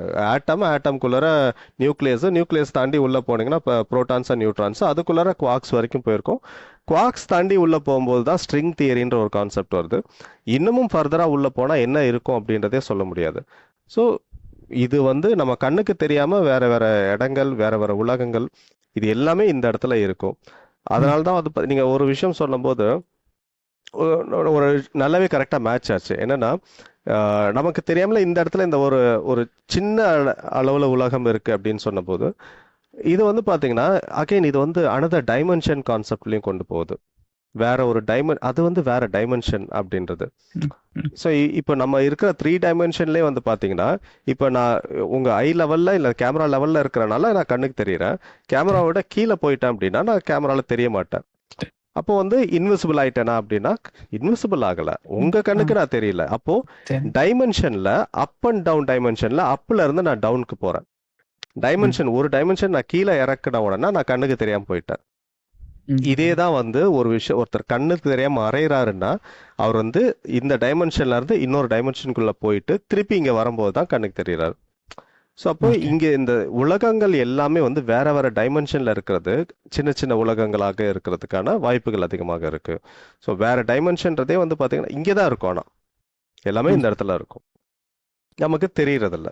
அதுதான் யோக வாசிஷ்டம் அப்படின்னு சொல்லக்கூடிய அந்த நூல்ல வசிஷ்டர் சொல்லக்கூடிய ஒரு ஒரு செய்தியை வந்து நான் இந்த இடத்துல, சின்ஸ் நீங்க அந்த சொல்லும் போது இங்க ஒரு அணுக்குள்ள கூட ஒரு உலகம் இருக்கலாம் அப்படின்னு சொல்லக்கூடிய அந்த ஒரு செய்தி, யோக வாசிஷ்டம்ங்கிறது வசிஷ்ட ராமாயணம்ங்கிற இன்னொரு பேர்லயும் சொல்றது உண்டுங்க. ஸோ ராமாயணத்துல சொல்லப்படாத ஒரு முக்கியமான ஞான காண்டத்தை தனியா எழுதினது தான் வசிஷ்டர் ராமாயணம், இல்ல யோக வாசிஷ்டம்னு சொல்லக்கூடியதுன்னு. அதுல வசிஷ்டர் வந்து தவம் செஞ்சுட்டு இருக்கும் பொழுது ஒரு பெண் வந்து அவரை ஒரு இடத்துக்கு கூட்டிட்டு போறதாகவும், இந்த இடத்துல என்னுடைய உலகம் இருக்குன்னு காட்டும் பொழுது அந்த பெண் காட்டக்கூடியது வெறும் ஒரு பாறையை மட்டும்தான் காட்டுவா. ஆனா அந்த பெண்ணுக்கு பார்த்தோம் அப்படின்னு சொன்னா அங்க மொத்த உலகமுமே தெரியும். அப்போ வசிஷ்டர் சராசரியா பார்க்கும்போது அவருக்கு இருக்கிறது தெரியாது. அப்போ அவரோட இந்த ஞான கண்ல நின்னு பார்க்கும் பொழுது, அவளை போல அவளுடைய இடத்திலிருந்து அவர் பார்க்கும் பொழுது அங்க ஒரே ஒரு அணு இருக்கும். அவ்வளோ பெரிய கல் குவியலும் அணுக்கள்னால் ஆனது. அதுல ஒரு அணு மட்டும் அந்த பெண்ணுக்கு ஒரு உலகமா அந்த பெண்ணுக்கு தெரிஞ்சிட்டு இருக்கும். அது மட்டும் தான் அவளுக்கு உலகமா தெரியும். ஆனா அந்த இடம் பூரா பாத்தீங்கன்னா பெரிய பெரிய மலைகளாலும் பாறைகளாலும் உருவான இடமா இருக்கும். ஆனா அந்த பெண் கவனிச்சதோ ஒரு பாறையில இருக்கக்கூடிய ஒரு அணுவை பார்த்துட்டு இதுதான் என்னுடைய அண்டம், இதுதான் என்னுடைய உலகம், இங்கதான் நான் வாழ்ந்துட்டு இருக்கேன், நான் திருமணம் செய்ய வேண்டிய ஒரு ஆண்மகன் அங்கதான் இருக்கான்னு சொல்லுவா. அப்போ வசிஷ்டர் வந்து அந்த இடத்துல அந்த அணு கோட்பாட்டை அந்த இடத்துல முன்வைக்கிறார். ஒரு பரம அணுல இருந்து இதர அணுக்கள் எல்லாமே வந்தது. இந்த ஒரு ஒரு அணுக்குள்ளேயும் ஒரு ஒரு அண்டங்கள் இருக்கிறதுக்கு உண்டான சாத்தியக்கூறுகள் எல்லாமே இருக்கு. அப்படி பார்க்கும் பொழுது படைப்பு எண்ணிலடங்காத படைப்பு இந்த இடத்துல இருக்குங்கிற ஒரு கோட்பாட்டை முன்வைக்கிறார். சோ அப்போ முன்னாடியே கண்டிப்பா. நம்ம பெரியவங்க வந்து குவாண்டம்ல சொல்லப்பட்ட அந்த செய்திகள் எல்லாத்தையுமே நம்மளுடைய நூட்கள்ல சொல்லி குடிச்சிட்டு தான் போயிருக்காங்க இல்லைங்களா? ம். ஆமா. அண்ட் அந்த திருமந்திரத்துலலாம் கூட அணு எவ்வளவு சின்னதுன்றதுக்கெல்லாம் வந்து பாடல் எல்லாமே கூட இருக்குமே, படிச்சிருப்பீங்க. இருக்கு. ஆமா, ஆமாங்க. ஆமா. இந்த அணுவை பிளந்து ம். பிளந்து நீ எவ்வளவு தூரம் உள்ள போனேனாலும் அங்கேயும் அந்த இறைங்கிற தத்துவம் இருக்கு அப்படிங்கிற அந்த கோட்பாடுகள் உள்ள இருக்கும். அண்ட் நேத்து வந்து ஒரு பாட்காஸ்ட் ஒண்ணு இருந்ததுங்க சார். அவங்க வந்து இந்த ம். ஆகாஷிக் ரெக்கார்ட் ரீடிங் அவங்க அந்த ம். இதை சேர்ந்தவங்க. ஸோ அவங்க என்ன சொன்னாங்கன்னா, we are actually living in a 3 dimensional world அப்படின்னும், அந்த ஆகாஷிக் ரெக்கார்ட்ஸ் அப்படின்னு சொல்லக்கூடியது எல்லாமே 5th டிமென்ஷன்ல இருக்கு அப்படின்னும், அண்ட் நம்மளுடைய மனதனுடைய வலிமையினால இந்த டிமென்ஷன்ஸ் வந்து நம்மளால ஷிஃப்ட் ஆக முடியும். ஸோ இங்க நாம இருக்கோம். அப்போ நான் அவங்கள்ட்ட ஒரு கேள்வி கேட்டேன். இது ஒரு உலகம் போலங்களா அது? இப்ப நாம இங்க இருக்கோம்னு நான் சொல்றோம். என் முன்னாடி நீங்க இருக்கீங்க, உங்க முன்னாடி நான் இருக்கேன். இப்ப நாம இங்க இருக்கோம். நமக்கு தெரிஞ்சு இந்த ஒரு உலகம்னு ஒண்ணு இருக்கு. இது போல அதுவும் ஒரு உலகமான்னா, அவங்க சொன்ன ஒரே வார்த்தை, "சார், அது எனக்கு தெரியல எப்படி சொல்றதுன்னு. அது ஒரு உலகம் போல நீங்க சொல்ற மாரி உருண்டையா இருக்கா, இந்த மாரி இருக்கான்னு எனக்கு தெரியல. பட் அங்க நம்ம வாழ்ற மாதிரி அங்க எல்லாரும் இருக்காங்க. இட் இஸ் அ டிமென்ஷனல் ஷிஃப்ட்ங்கிற ஒரு வார்த்தை தான் அவங்க திரும்ப திரும்ப பயன்படுத்துனாங்க. பட் அவங்க சொன்ன ஒரே விஷயம், எனக்கு அதை ம். எக்ஸ்பிளைன் பண்ண தெரியல. But it is a dimensional shift அவ்வளவுதான். நான் இங்கிருந்து நான் அங்க போறேன். அவ்வளவு மட்டும் தான். அங்கேயும் நம்மள போலவே எல்லாரும் இருக்காங்க. அவங்க அவங்களுக்கு உண்டான கடமைகள மட்டும் செஞ்சுட்டு இருக்காங்கங்கிற அந்த ஒரு வார்த்தை தான் அவங்க பயன்படுத்தியிருக்காங்க. சயின்ஸ் இத பத்தி என்ன சொல்லுதுங்க சார் அதிகமா? இந்த மாரி டிமென்ஷன்ஸ் பத்தின விஷயங்கள் எல்லாமே. ம். இப்போ ஆக்சுவலாக வந்து பார்த்தீங்கன்னா டிமென்ஷன்ஸ் அப்படின்னு பார்க்கும்போது இப்போ சொன்ன மாதிரி நம்ம இருக்கிறது 3 டைமென்ஷனல் வேர்ல்டு. நம்மளால ஃப்ரண்ட் அண்ட் பேக் போக முடியும், அப் அண்ட் டவுன் போக முடியும், ரைட் அண்ட் லெஃப்ட் போக முடியும். இதுதான் 3 டைமென்ஷன், முப்பரிமாணம் அப்படின்னு சொல்கிறோம். பொதுவாக வந்து காலத்தை வந்து 4வது பரிமாணமாக சொல்கிறது உண்டு. ஸ்பேஷியல் டைமென்ஷன்ஸ் தாண்டி டைம் வந்து 4th டைமென்ஷன் அப்படின்ட்டு. பட் குவாண்டம் ஃபிசிக்ஸ் படி பார்த்தீங்கன்னா 10 + 1 11 டைமென்ஷன்ஸ் இருக்கு. இப்போ சயின்டிஸ்ட் வந்து 11ன்றது 11th டைமென்ஷன்றது வந்து டைம் சொல்லுவாங்க. பட் ஸ்பேஷியல் டைமென்ஷன் மட்டுமே 10 இருக்கு. அதுவும் வந்து இன்னும் அதிகமாக இருக்கிறதுக்கான பாசிபிலிட்டிஸ் தான் இருக்குன்னு சொல்லியிருக்காங்க. இப்போதைக்கு வந்து ஒரு 10 டைமென்ஷன்ஸ் தான் வந்து சொல்லப்பட்டிருக்கு. It is theoretically proven. ப்ராக்டிக்கலாக போகிறதுக்கு இன்னும் டெக்னாலஜி இன்னும் அட்வான்ஸ்டாக ஆகலை. But theoretically it is proven. இது வந்து மோஸ்ட்டாக வந்து பார்த்தீங்கன்னா எந்த ஒரு கான்செப்ட்டுமே ஃபஸ்ட்டு தியரிட்டிக்கலாக ப்ரூவ் பண்ணாதான் ப்ராக்டிக்கலாகவே ப்ரூவ் பண்ண முடியும். ஈவன் இந்த காட் பார்ட்டிக்கல் ஹிக்ஸ் போசானவே கூட வந்து பார்த்தீங்கன்னா தியரிட்டிக்கலாக ப்ரூவ் பண்ணதுக்கு அப்புறம் தான் ரியலாகவே வந்து ஹிக்ஸ் போசான்றதை கண்டுபிடிச்சாங்க. ஸோ தியரிட்டிக்கலாக மல்டிபிள் டைமென்ஷன்ஸ் இருக்குது அப்படின்றது ப்ரூவ் பண்ண ஒரு தியரி தான். ஆனால் இந்த அதர் டைமென்ஷன்ஸில் என்னென்ன இருக்குது அப்படின்றது நம்மளால் வந்து கற்பனை கூட பண்ணி பார்க்க முடியாது அப்படின்றது தான் இப்போதைக்கு கரண்ட் சயின்டிஃபிக் கான்செப்ட். அது வேறு வேறு டைமென்ஷன்ஸ். இது வந்து இங்கே என்ன இருக்கோ யார் இருப்பாங்க அப்படின்றது தெரியலை. அப்படி சயின்ஸ் தெரியலன்னு ஓப்பனாக சொல்லிடுறது உண்டு. ஸோ அசம்ஷன் பண்ணுறதில்ல. தெரியலன்றது சயின்டிஸ்ட் வந்து கிளியராக சொல்லிட்டாங்க. பட் மேற்கொண்டு அதுக்கான ரிசர்ச்சும் போயிட்டு தான் இருக்குது. அப்போது தியரிட்டிக்கலாகவும் இதை ப்ரூவ் பண்ணுறதுக்கு இன்னும் வேற ஸ்பெசிஃபிக்காக வேற உலகங்கள் இருக்கா அப்படின்றத ப்ரூவ் பண்ணுறதுக்கான விஷயங்களும் நடக்குது. பேரலாக ப்ராக்டிக்கலாக அக்சஸ் பண்ணுறதுக்கு ஏதாவது பாசிபிலிட்டிஸ் இருக்கா அப்படின்றதையும் ரிசர்ச் நடந்துட்டு இருக்கு. ஸோ இப்போ இந்த 3 டைமென்ஷனில் இருக்கிற நம்ம அடுத்தடுத்த ஸ்பேஷியல் டைமென்ஷன்ஸ் போகணும் அப்படின்னா நம்மளால அதை ஈஸியாக அக்சஸ் பண்ண முடியாது. But scientifically it is possible. Other dimensions இருக்குன்றது இட் இஸ் ப்ரூவன். இப்போ நான் புரிஞ்சுக்கிட்ட ஒரு விஷயம் என்ன அப்படின்னு பார்த்தீங்கன்னா, நமக்கு இருக்கிறது 5 சென்சஸ், ஐம்புலன்கள். இந்த ஐம்புலன்கள் வந்து நம்மளால பார்க்க முடியுது, கேட்க முடியுது, நுகர முடியுது, ஸ்மெல் பண்ண முடியுது, டேஸ்ட் பண்ண முடியுது. உடலுக்கு இந்த ஐம்புலன்கள்ன்றது கரெக்டா ஃபிக்ஸ் ஆயிருக்கு. இந்த ஐம்புலன்கள் மூலமாக நம்மளால முப்பரிமாண உலகத்தை நம்ம ஆக்சஸ் பண்ண முடியும். ஆனா அதர் டைமென்ஷனுக்கு நம்ம ஆக்சஸ் பண்ணணும் அப்படின்னா நமக்கு ஐம்புலன்கள் பத்தாது, 6வது புலன் தேவைப்படுது. அதுதான் extra sense, extra sensory perception, இஎஸ்பின்னு சொல்லுவோம். ஸோ இஎஸ்பின்னு சொல்ற கான்செப்ட் அதான், எக்ஸ்ட்ரா சென்சரி பர்செப்ஷன். நமக்கு இருக்கக்கூடிய ஐம்புலன்களை தாண்டி 6வது ஒரு புலனாக இருக்கக்கூடியது. இந்த 6வது புலன் அப்படின்ற 6th சென்ஸ் அப்படின்றது வந்துச்சுன்னா உங்களால 3 டைமென்ஷனை தாண்டி அதர் டைமென்ஷனை ஆக்சஸ் பண்ண முடியும். இப்போ இந்த ஆகாஷிக் ரெக்கார்ட்ஸ் பார்க்குறவங்களா இருக்கட்டும், இல்லாட்டி வேற டைமென்ஷன் பார்க்கக்கூடியவங்களா இருக்கட்டும், ஃபியூச்சரை பார்க்கக்கூடியவங்க, இவங்க ஃபியூச்சர்ன்றதே வந்து பார்த்தீங்கன்னா ஒரு ஹையர் டைமென்ஷன் போனீங்கன்னா உங்களால ஃபியூச்சர் பார்க்க முடியும். ஏன்னா நமக்கு இப்போ அகைன் இந்த 2 டைமென்ஷன் எடுத்துக்கோங்களேன். ஒரு 2 டைமென்ஷனில் வந்து 2 டைமென்ஷன்றது என்ன, நீங்கள் ஒரு பேப்பரில் ஒரு ஒரு ஒரு உருவத்தை வரைஞ்சிங்கன்னா அது 2 டைமென்ஷன். இப்போ இந்த பேப்பர்ல இருக்கிற ஒரு உருவம், ஒரு 4 உருவம் இருக்கு அப்படின்னா அது அந்த ஒரு உருவத்தை சுத்தி ஒரு ஸ்கொயர் மாதிரி போட்டிருந்தீங்கன்னா அந்த ஸ்கொயருக்கு தாண்டி அந்த பக்கம் என்ன இருக்குன்னா அந்த உருவத்தால பார்க்க முடியாது. ஏன்னா அதுக்கு வந்து ஒரு பேரியர் வந்துருச்சு. இப்போ 2 டைமென்ஷன்ல இருக்கிற இந்த பாயிண்ட் ஏல இருந்து பாயிண்ட் சிக்கு பார்க்கணும்னா பாயிண்ட் பி வந்து பேரியரா இருக்கும், சியை பார்க்க முடியாது. ஆனா நம்ம வந்து ஹையர் டைமென்ஷன்ல இருக்கோம், 3Dல இருக்கோம். அப்போ நம்ம இப்படி குனிஞ்சு பேப்பரை பார்த்தோம்னா ஏல இருந்து பியும் பார்க்கலாம், சியும் பார்க்கலாம். ஹையர் டைமென்ஷன் பெர்ஸ்பெக்டிவ்ல இருக்கும்போது எல்லாமே நமக்கு தெரியும். 2 டைமென்ஷனல் வேர்ல்ட்ல இருக்கிற எல்லாமே நமக்கு தெரியும். ஒரு எறும்பு இந்த கார்னர்ல இருந்து, ஒரு டேபிளோட இந்த கார்னர்ல இருந்து அந்த கார்னரால அதெல்லாம் பார்க்க முடியாது.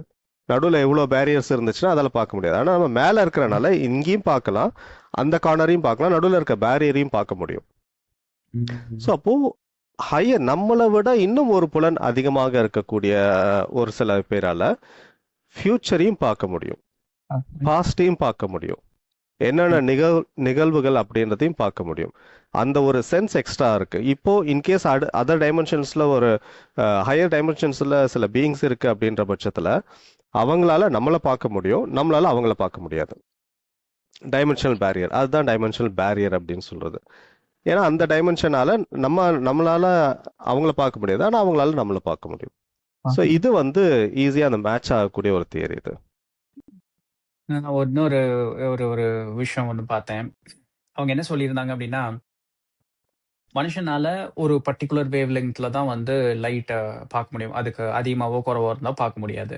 அண்ட் ஒரு அளவில் இருக்கக்கூடிய டெசிபிள் சவுண்டு தான் நம்மளால கேட்க முடியும். அதுக்கு கீழே போனாலும் மேலே போனாலும் நம்மளால கேட்க முடியாது. அப்படின்னா அவங்க அது சொல்லிட்டு தென் தேர் கிவிங் த ஸ்டேட்மெண்ட். அப்படின்னா இந்த வேற ஒரு வேவ் லெங்த், வேற ஒரு ஃப்ரீக்வன்சியில வந்து பயணிச்சுக்கிட்டு இருக்கக்கூடிய ஒரு ஒரு உயிரினம் உன் பக்கத்திலேயே நின்னாலும் உனக்கு ஆக்சுவலா தெரியாது. அவங்க பக்கத்திலேயே நின்று பேசிட்டு இருந்தாலும் கூட உனக்கு கேட்காது. மீனிங், இப்படி மேலையும் கீழையும் இருக்கக்கூடிய ஃப்ரீக்வன்சியில வைப்ரேஷன்ல இருக்கக்கூடிய அந்த உயிரினங்கள் உன்னை சுத்தி எண்ணற்ற உயிரினங்கள் இருக்கிறதுக்கு சான்சஸ் இருக்கு. பட் உனக்கு தெரியாது, நீ சராசரியா இந்த உன்னுடைய வாழ்க்கையை வாழ்ந்துகிட்டு இருக்க. இதுதான் வந்து ரொம்ப சயின்டிபிக்கலா அவங்க சொன்ன அந்த ஒரு விஷயம். என்னுடைய நண்பன் ஒருவர், இஸ்லாமிய நண்பன், அப்போ குரான்ல இருக்கக்கூடிய ஒரு வார்த்தையை சொன்னா, குரான்ல இருக்கக்கூடிய வசனம் என்னன்னா, உன் கண்ணிற்கு தெரிந்தும் தெரியாததுமான பல உயிர்களை உன்னோடு படைத்திருக்கிறேன், அதனோடு சேர்ந்து வாழ கற்றுக்கொள் அப்படிங்கறதான் குரான்ல கொடுக்கப்பட்ட வசனமாக அவன் சொல்லியிருந்தான். ஸோ அப்போ ஒரு மத நூல்ல இருக்கக்கூடிய ஒரு செய்தியும் இன்னைக்கு அறிவியல் சொல்லக்கூடிய அந்த செய்தியும் ஆக்சுவலா ஒரே லாஜிக்ல தான் அந்த இடத்துல நின்றுட்டு இருக்கு இல்லையாங்க சார்? கண்டிப்பா.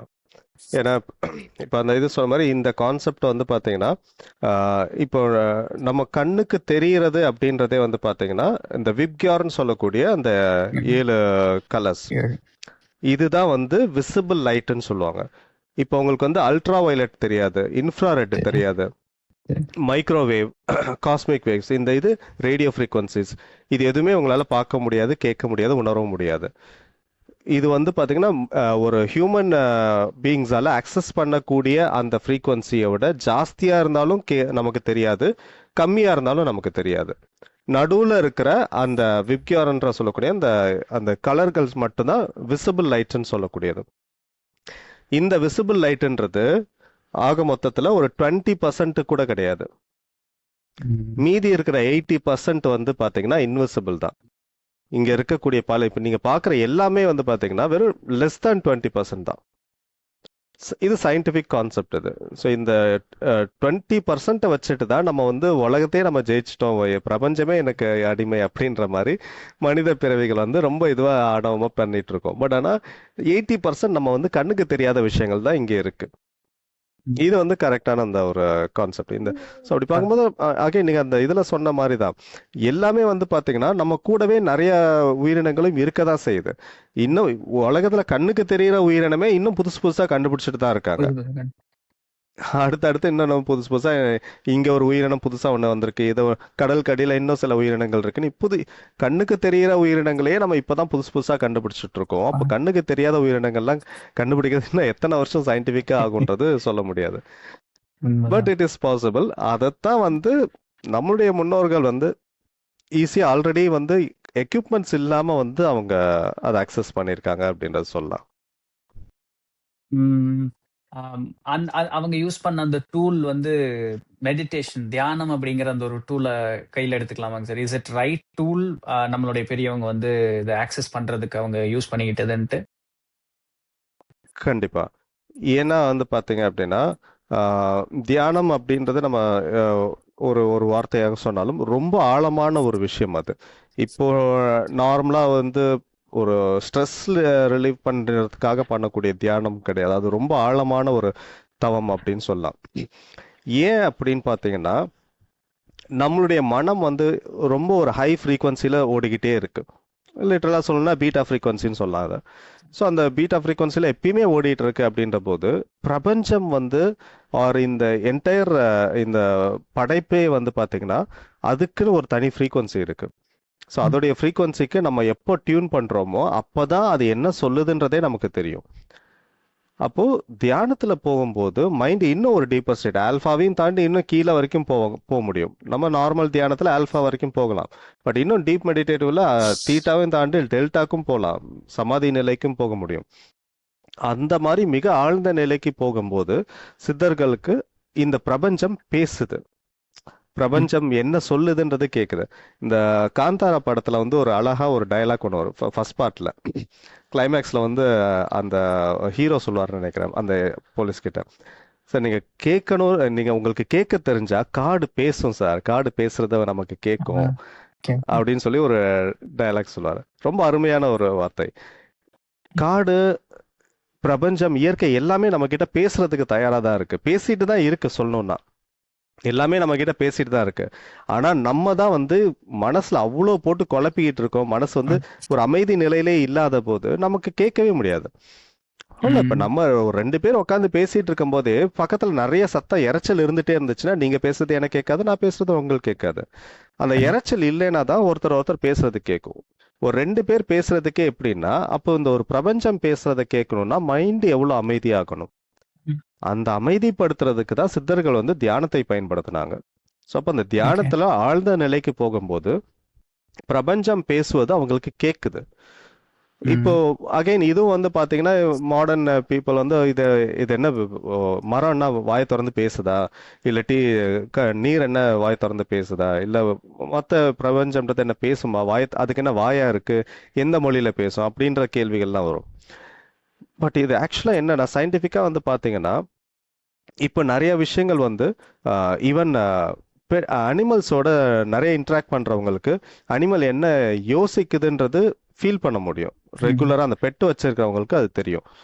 அதுக்கு பசிக்குதா இல்ல எதுக்காக கத்துதுன்றது அவங்களால ஒரு அம்மாவுக்கு குழந்தை எப்படியோ அந்த மாதிரி பெட்டு வளர்க்குற நிறைய பேருக்கு வந்து அந்த பெட்டுக்கு வந்து அடிபட்டு கத்துதா இல்ல பசியில கத்துதான்னு அவங்களால சொல்ல முடியும். விவசாயிகள் பாத்தீங்கன்னா அவங்க வளர்க்குற மாடுகள், கண்ணுக்குட்டிகள் இது எல்லாத்தையுமே ஈஸியா அவங்களால கம்யூனிகேட் பண்ண முடியும்.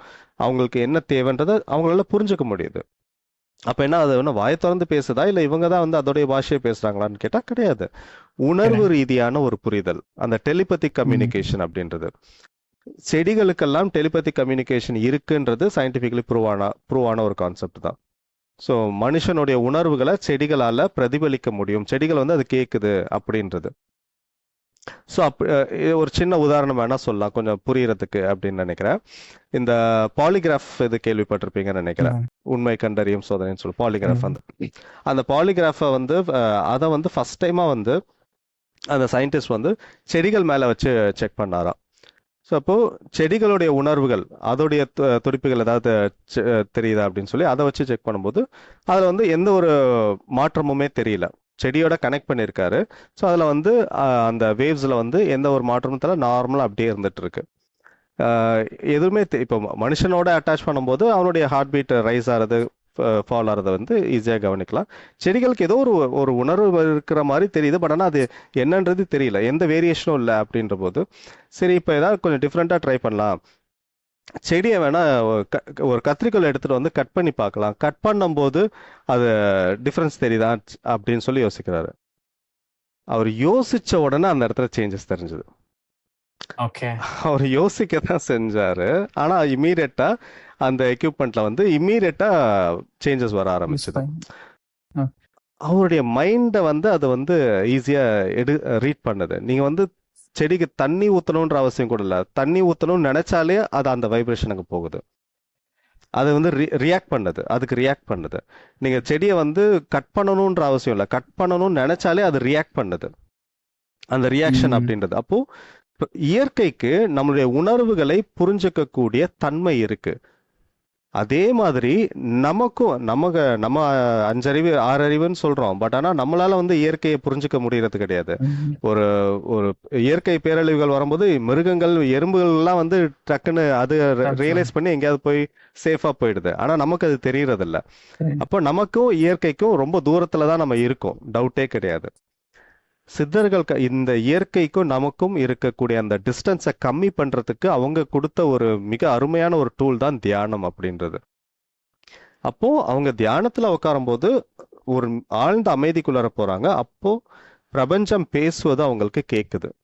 அந்த பிரபஞ்சம் பேசுறத அந்த பிரபஞ்சம் சொல்லக்கூடியதுதான், ஒவ்வொரு உருவத்துல அது சொல்லக்கூடிய விஷயங்கள் தான் நமக்கு வேதங்களாகவும் உபனிஷத்துக்களாகவும் சித்தர் பாடல்களாகவும் வந்துட்டு இருக்கு. இது யாரும் வந்து ஒருத்தர் உட்கார்ந்துட்டு நீ இதை இப்படி பண்ணு அப்படி பண்ணுன்னு எழுதி சொல்றதுன்றது கிடையாது. பிரபஞ்சத்துக்கிட்டக்க அவங்க பேசும்போது அந்த பிரபஞ்சம் நிறைய விஷயங்களை கொடுக்கும். ஒவ்வொருத்தரும் ஒரு குறிப்பிட்ட விஷயத்த டியூன் இன் பண்ணி அதை ரிசீவ் பண்ணும்போது அவங்களுக்கு அது ஒரு ஒரு பாடல்களாகவும் ஒவ்வொரு வேதங்களாகவும் வர ஆரம்பிக்குது. இப்படிதான் சித்தர்கள் வந்து தியானத்தை ஒரு டூலா பயன்படுத்தி பிரபஞ்சத்தோட தொடர்பு கொண்டு இவ்வளவு விஷயங்கள் கொடுத்துருக்காங்க. அதனாலதான் கடவுளுக்கும் மனிதர்களுக்கும் ஒரு பாலமாக செயல்பட்டவர்கள் சித்தர்கள் சொல்லலாம். நம்மளுடைய வேதத்தை வந்து ஸ்ருதி அப்படின்னு சொல்லுவாங்க. ஏன் அதை ஸ்ருதின்னு சொல்றேன் அப்படின்னு சொன்னா, அது வந்து கேட்டு எழுதுனது அப்படின்னும் போது யாரு சொன்னான்னு கேட்டா, அது யாரும் சொல்லாத அப்படியே இருக்குது. அதுக்கு வந்து ரொம்ப புரிஞ்சுக்கணும்னா இறை சொன்னதுன்னு சொல்லிடுறாங்க. ஆனா ஸ்ருதி அப்படிங்கிறது வந்து அது உருவாகல, அது உருவாக்கப்படல, அது அப்படியே இருக்கு, அது அப்படியே எழுதுனது, கேட்டு எழுதுனதுங்கிறது தான் ஸ்ருதிக்கு உண்டான அந்த ஒரு அர்த்தமாக சொல்லுவாங்க. அப்ப வேதங்கள் அப்படியே கேட்டு எழுதப்பட்ட, இப்ப நீங்க சொன்ன அதே எக்ஸாம்பிள் தான். அவங்க அந்த ஃப்ரீக்வன்சி வைப்ரேஷன்ல டியூன் பண்ணிக்கிறாங்க, அவங்களுக்கு மெசேஜ் வருது, அதை எழுதிட்டே இருக்காங்க அந்த மெசேஜ், அவ்வளவுதான் அப்படிங்கறதா இல்லைங்களா? ஆமா. நீங்க அந்த செடி விஷயம் சொல்லும் பொழுது போகர் 7000த்துல ஒரு செடி இருக்குங்க சார், எனக்கு அந்த செடி பேர் மறந்துட்டேன். சதுரகிரி காட்டுக்குள்ள போனா அந்த செடி கிடைக்கும்னு போகநாதர் சொல்றாரு. அதுல என்ன பியூட்டினா, அந்த செடி யாருனாலையுமே பிடிக்கவே முடியாதான். இத்தனைக்கும் நாம நடந்து போற பாதையிலேயே தான் அந்த செடி இருக்குமா, எனக்கு அது பேர் மறந்துட்டேன். நம்ம போறோம், அத பறிக்க தான் போறோம் அப்படின்னு சொன்னா அந்த செடி வந்து தன்னை உள்ள இழுத்து தன்னை மறைத்துக் கொள்ளுமாமா. ஏன்னா நம்மளுடைய அந்த தாட் வந்து தன்னை பொறிக்க வர்றாங்கங்கிற அந்த தாட் வந்து அந்த செடினால இது பண்ணிக்க முடியும். தன்னை மறைத்து கொள்ளவும் அதனால முடியும். சித்த பெருமக்களை தவிர வேறு மனிதனால் அதை பறிக்கவே முடியாது அப்படின்னு சொல்லக்கூடியதும் குறிப்பிடப்பட்டிருக்கு போகர் 7000த்துல அந்த செடியை பத்தி. இது ஒண்ணு.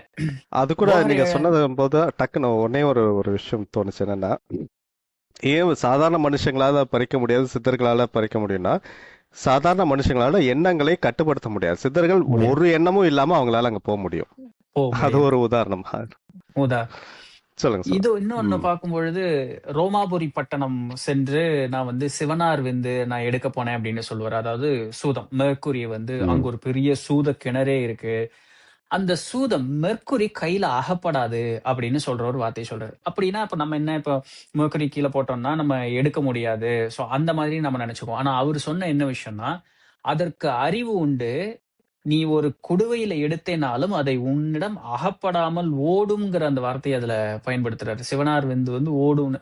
எப்படிங்க ஒரு ஒரு ஒரு ஒரு நான் லிவிங் திங் எப்படி அப்படி நடக்கும் அப்படின்னு நம்ம நினைக்கிறோம். ஆனா அவரு சொல்ற அந்த சூதத்தினுடைய கான்ஷியஸ் லெவல் வந்து ரொம்ப அதிகமா இருக்கு. ஸோ நீ சாதாரணமா யூஸ் பண்ற மெர்க்குரி கிடையாது அந்த மெர்க்குரி. அது வந்து அதனுடைய ஒரு ஒரு எக்ஸிஸ்டிங் தன்மையே வந்து வேற மாதிரி இருக்கு. ஏன்னா அதனாலதான் அதை ரொம்ப உயர்வா சிவனார் விந்துன்னு சொல்லக்கூடிய அந்த ஒரு விஷயத்துல அவரு குறிப்பிட்டு சொல்றார். இப்ப நீங்க எனக்கு சொல்லும் பொழுது என்னால அது எல்லாத்தையுமே அப்படியே கோரிலேட் பண்ண, ஓ பெரியவங்க இப்ப இப்படிதான் சொல்லியிருக்காங்க, இதெல்லாம் பார்த்திருக்காங்க அப்படிங்கிறது எல்லாமே. ம். ஓகே. அதான் நம்ம நிறைய விஷயங்கள் நீங்க சித்தர்களுடைய பாடல்கள் எடுத்துக்கிட்டாலும் சரி, வேற எந்த ஒரு பழமையான ஒரு நூல்கள் எடுத்துக்கிட்டாலுமே அதுல இருக்கிற விஷயங்கள்லாம் இது வந்து ரொம்ப சாதாரண. நமக்கு வந்து ஓகே இதெல்லாமே வந்து அவங்களா ஏதோ கற்பனை பண்ணி இட்டு கட்டி சொன்ன மாதிரி தெரியலாம். ஆனா இப்போ மாடர்ன் சயின்ஸ் சொல்றத வச்சு பார்க்கும்போது எல்லாத்துக்கும் பின்னாடி ஏதோ ஒரு காரணம் இருக்கு. எதுவுமே வந்து சும்மா மூடத்தனமா சொல்லப்பட்டது கிடையாது அப்படின்றது அத அருமை தெரிஞ்சவங்களுக்கு தான் அது வந்து உண்மை. முழுமையாக புரியும்.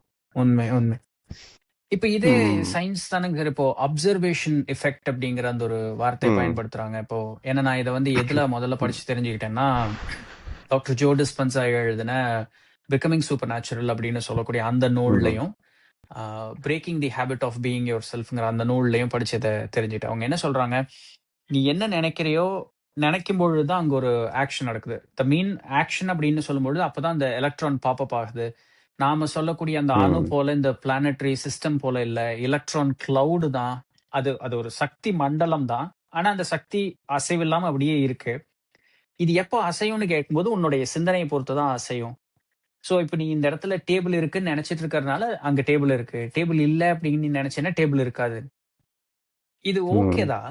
பட் நம்மனால அத அத பிராக்டிகலா இது பண்ண முடியறது இல்ல இல்லைங்களா? But still it is true. ஆமா. ஏன்னா ஏன்னா இப்போ ஒரு ஒரு சித்தரோ ஒரு ஞானியோ எடுத்துட்டோம்னா அவங்க செவுத்துக்குள்ள பூந்து வந்தாங்க அப்படின்னு சொன்னா, இப்ப நம்மனால போற முடியல. அவங்க என்ன சொல்றாங்க, அது அது இல்ல அப்படின்னு சொல்றாங்க அந்த இடத்துல. அப்படின்னு அங்க ஒண்ணு இல்ல. ம். அதனால ஐ கேன் டிராவல் த்ரூ. நீ இருக்குன்னு நம்புறதுனால தான் மேட்ரிக்ஸ்ல ஒரு உன்னால போக சீன் முடியும். வருமே, தெர் இஸ் நோ ஸ்பூன். அது மேட்ரிக்ஸ். சார் இப்ப ம். இப்ப நான் சொன்ன இந்த ஒரு விஷயம் வந்து நிறைய பேர்னால அது எப்படின்னு புரிஞ்சுக்கவோ, ஒரு டைஜஸ்ட் பண்ணிக்கவோ கொஞ்சம் கஷ்டமா இருக்கும். மேபி ஏதாவது இன்னும் ம். கொஞ்சம் அதை எளிமைப்படுத்தி அவங்களுக்கு சொன்னீங்கன்னா, இப்ப அறிவியலும் இப்ப ம். நம்ம பெரியவர்கள் சொன்னதும் ஒரே மாதிரி தாங்கிறது கொஞ்சம் அவங்களுக்கு ஈஸியா புரியும் ம். அப்படிங்கிறதுக்காக கேட்கறேன். ஓகே. ஸோ இது அந்த ஒரு விஷயம் அங்கே இல்லை அப்படின்ற அந்த ஒரு கான்செப்ட் அது எதை பேஸ் பண்ணி அப்படின்னா, அதாவது இப்போ நீங்கள் சொன்னீங்களா ஒரு டேபிள் இருக்கிறதுனா பார்க்கறதுனால இருக்கு, பார்க்கலன்னா இருக்காது அப்படின்றது. இது என்ன அப்படின்னா சப்ஜெக்டிவ் ரியாலிட்டி, அப்ஜெக்டிவ் ரியாலிட்டின்னு குவாண்டம் பிசிக்ஸ்ல சொல்லுவாங்க. ஓகே. அப்ஜெக்டிவ் ரியாலிட்டின்னா object which is outside, உன்னுடைய இன்ஃப்ளூயன்ஸ் இல்லாமல் வெளியில் இருக்கக்கூடியதை தான் அப்ஜெக்டிவ் ரியாலிட்டி அப்படின்னு சொல்கிறோம். சப்ஜெக்டிவ் ரியாலிட்டினா உங்களுடைய இன்ஃப்ளூயன்ஸோட இருக்கக்கூடிய ரியாலிட்டி. அதுக்குன்னு தனித்தன்மை கிடையாது. உங்களுடைய பார்வைக்கு ஏற்றபடி உங்களுடைய இன்ட்ராக்ஷனுக்கு ஏற்றபடி சேஞ்ச் ஆகக்கூடிய சப்ஜெக்டிவ்.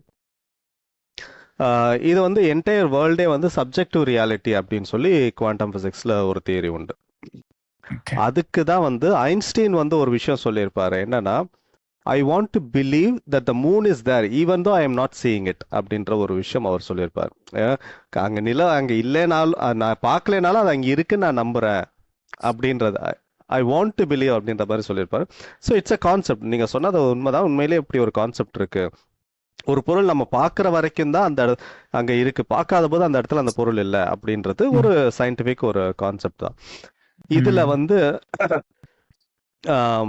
இதுல இன்னும் ஸ்பெசிஃபிக்கான ஒரு விஷயம் என்ன அப்படின்னு பார்த்தீங்கன்னா, இப்போ நான் சொல்லியிருந்தேன் இல்லையா, இந்த அணுக்கள் தான் எல்லாமே. It is the building blocks of the universe. ஒரு உடலாக இருக்கட்டும், டேபிளாக இருக்கட்டும், சேராக இருக்கட்டும், எந்த பொருளை எடுத்துக்கிட்டாலும் அது எல்லாமே it is made up of atoms தான்.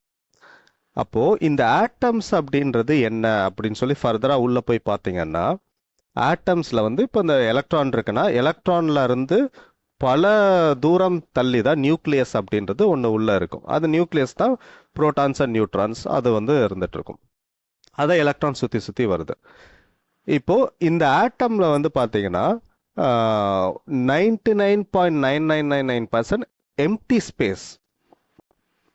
ஆட்டம் அப்படின்றது 99.9999 பல 9 போடுறோம் சதவிகிதம் வெற்றிடம். இட் இஸ் வெற்றிடம், ஓகே. காலியிடம். அங்க எதுவுமே கிடையாது, எம்டி ஸ்பேஸ். அப்போ விசிபிளா இருக்கக்கூடிய விஷயம்னு பாத்தீங்கன்னா 0.00001% தான் விசிபிள், விச் இஸ் நியூக்ளியஸும் எலக்ட்ரானும். இது ரெண்டு தான் விசிபிளான விஷயம். அதுவும் வந்து பாத்தீங்கன்னா 0.00001% தான் விசிபிள். அப்போ லிட்ரலா நீங்க பாக்குற எல்லாமே வந்து இந்த 0.1% தான் விசிபிளா இருக்கக்கூடியது. நீங்க ஒரு கதவுன்னு சொல்றீங்க, பட் அந்த கதவு கண்ணுக்கு தெரியுது, டேபிள் கண்ணுக்கு தெரியுதுன்னு சொல்றீங்க. ஆனா உண்மையிலேயே வந்து 99% அது கண்ணுக்கு தெரியாத ஒரு வெற்றிடம். அது நம்ம கண்ணுக்கு அது தெரியுது. ஆக்சுவலா நம்ம கண்ணுக்கு அது தெரியுது. இதுவே தான் வந்து மாயை அப்படின்ற. ஸோ குவாண்டம் பிசிக்ஸே இப்போ சொல்லக்கூடிய ஒரு விஷயம் என்னன்னா, entire reality is an illusion. நம்ம பார்க்குற இந்த உலகமே வந்து ஒரு மாயை அப்படின்றது இப்போ மாடர்ன் சயின்ஸ் சொல்லுது. இதை பல ஆயிரம் வருடங்களுக்கு முன்னாடி சித்தர்கள் சொல்லிட்டாங்கன்றதும் ஒரு விஷயம் இருக்கு.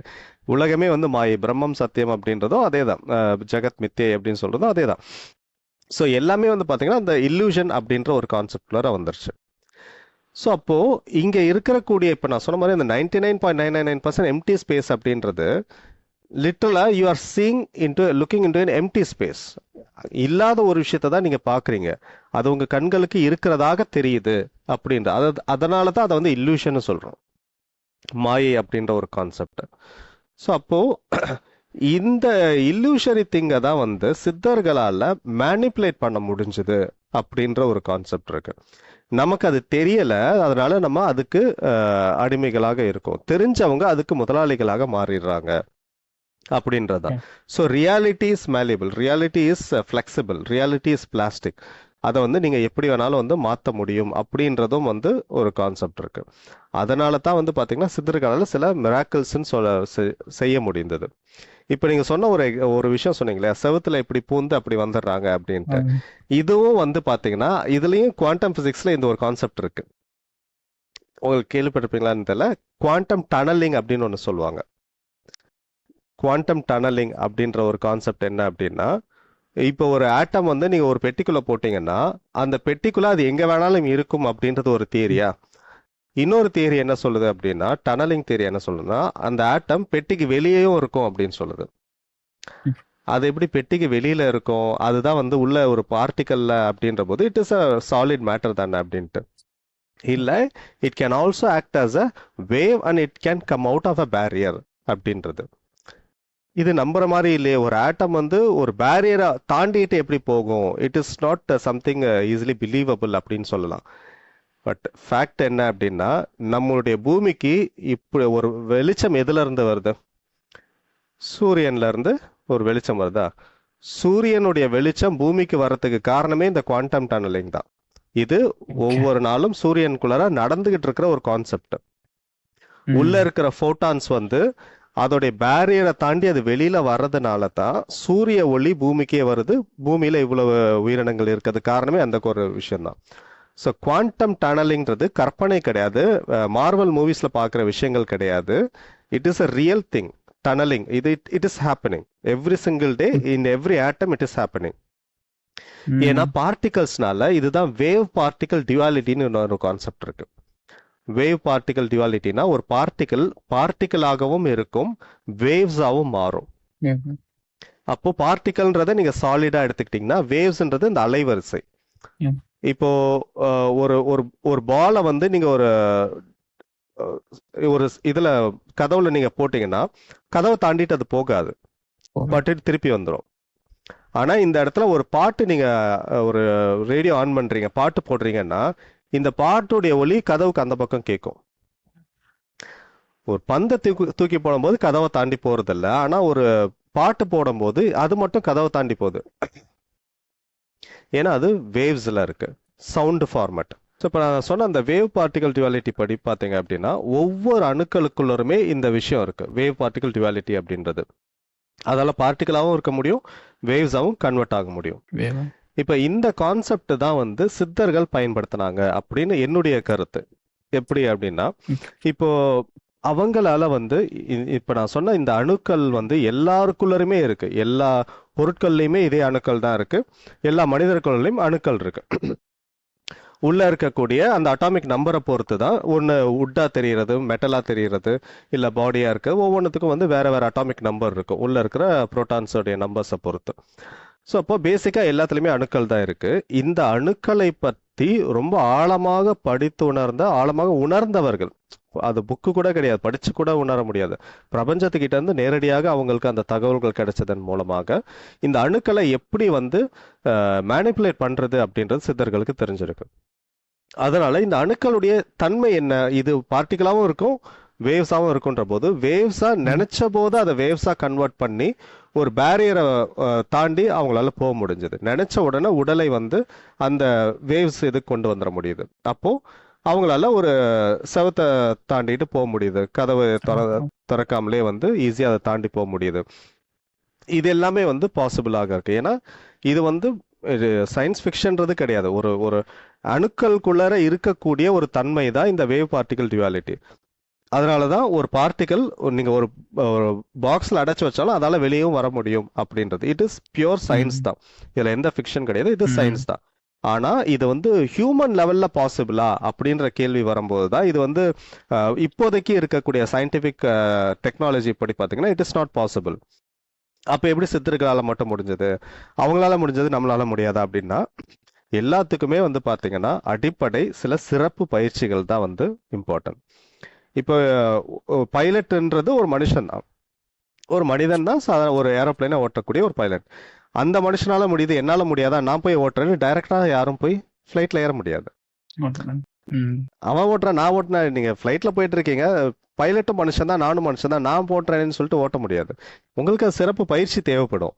அந்த பயிற்சி இருந்தால் மட்டும்தான் உங்களால வந்து ஃப்ளைட் ஓட்ட முடியும். ஒரு டாக்டர் ஆப்ரேஷன் பண்றாரு, ஏன் நானும் மனுஷன் தானே, நானும் ஆப்ரேட் பண்றேன்னு சொல்லி நீங்க போய் இதை எடுக்க முடியாது. உங்களுக்கு அதுக்கு சிறப்பு பயிற்சி கிடையாது. அவர் எத்தனை வருஷம் படிச்சுட்டு வந்திருக்கா, அந்த பயிற்சி உங்களுக்கு இருந்துச்சுன்னா உங்களால செய்ய முடியும். சித்தர்களும் மனிதர்களுக்கும் இருக்கிற வித்தியாசம் இதுதான். ஏன் வந்து நம்ம சித்தர்களை நம்ம உயர்வா நினைக்கிறோம் அப்படின்னா, சாதாரண மனிதர்களால செய்ய முடியாத பல அதீதமான பயிற்சிகளை மேற்கொண்டவர்கள் அவர்கள். அவர்களால செய்ய முடியாத பல விஷயங்கள் அப்படின்றதே ரொம்ப கம்மி. மனிதர்களால செய்ய முடியாதது பல விஷயங்கள் அவங்க செய்யறாங்க. இதுதான் வித்தியாசம். அப்போ நல்ல உதாரணமே வந்து பாத்தீங்கன்னா, அணுக்கள் பத்தி எல்லாம் இப்பதான் ஒரு 100 வருஷத்துக்கு முன்னாடி தான் வந்து சயின்ஸ், மாடர்ன் சயின்ஸ்ல வந்திருக்கு. திருமந்திரத்துல எத்தனை வருஷத்துக்கு முன்னாடி வந்திருக்குன்றத பாருங்க. ஔவையாருடைய பாடல்கள்ல அதை பத்தி குறிப்புகள் இருக்கு.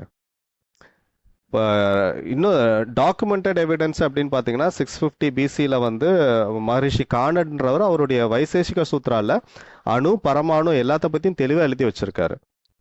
இன்னும் எவ்வளவோ வந்து எழுதப்பட்ட பழைய ஸ்கிரிப்சர்ஸ்ல வந்து அணுக்கள் பற்றி இருக்கு.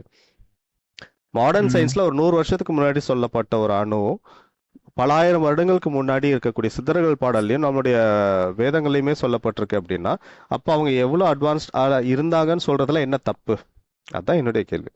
அவங்க வந்து அப்பவே ஒரு விஷயம் சொல்லுவாங்க பாத்தீங்களா, தமிழர்கள் வந்து பாத்தீங்கன்னா மற்ற நாடுகள்ல எல்லாம் வந்து நாகரிகமே வளராத காட்டுமிராண்டிகளாக இருந்த காலகட்டத்துல தமிழர்கள் மட்டும்தான் வந்து அவங்களுக்குன்னு ஒரு ஒரு பெரிய நாகரிகமே அமைச்சு மிகப்பெரிய அளவுல அரசாட்சி எல்லாம் நடந்தது, மக்களாட்சி. நம்ம அரசாங்கம் அந்த அரச முடியாட்சி நடந்த டயத்துல எல்லாம் வந்து பாத்தீங்கன்னா பல நாடுகள்ல எல்லாம் வந்து ரொம்ப தாழ்ந்த நிலையில தான் இருந்திருக்கு.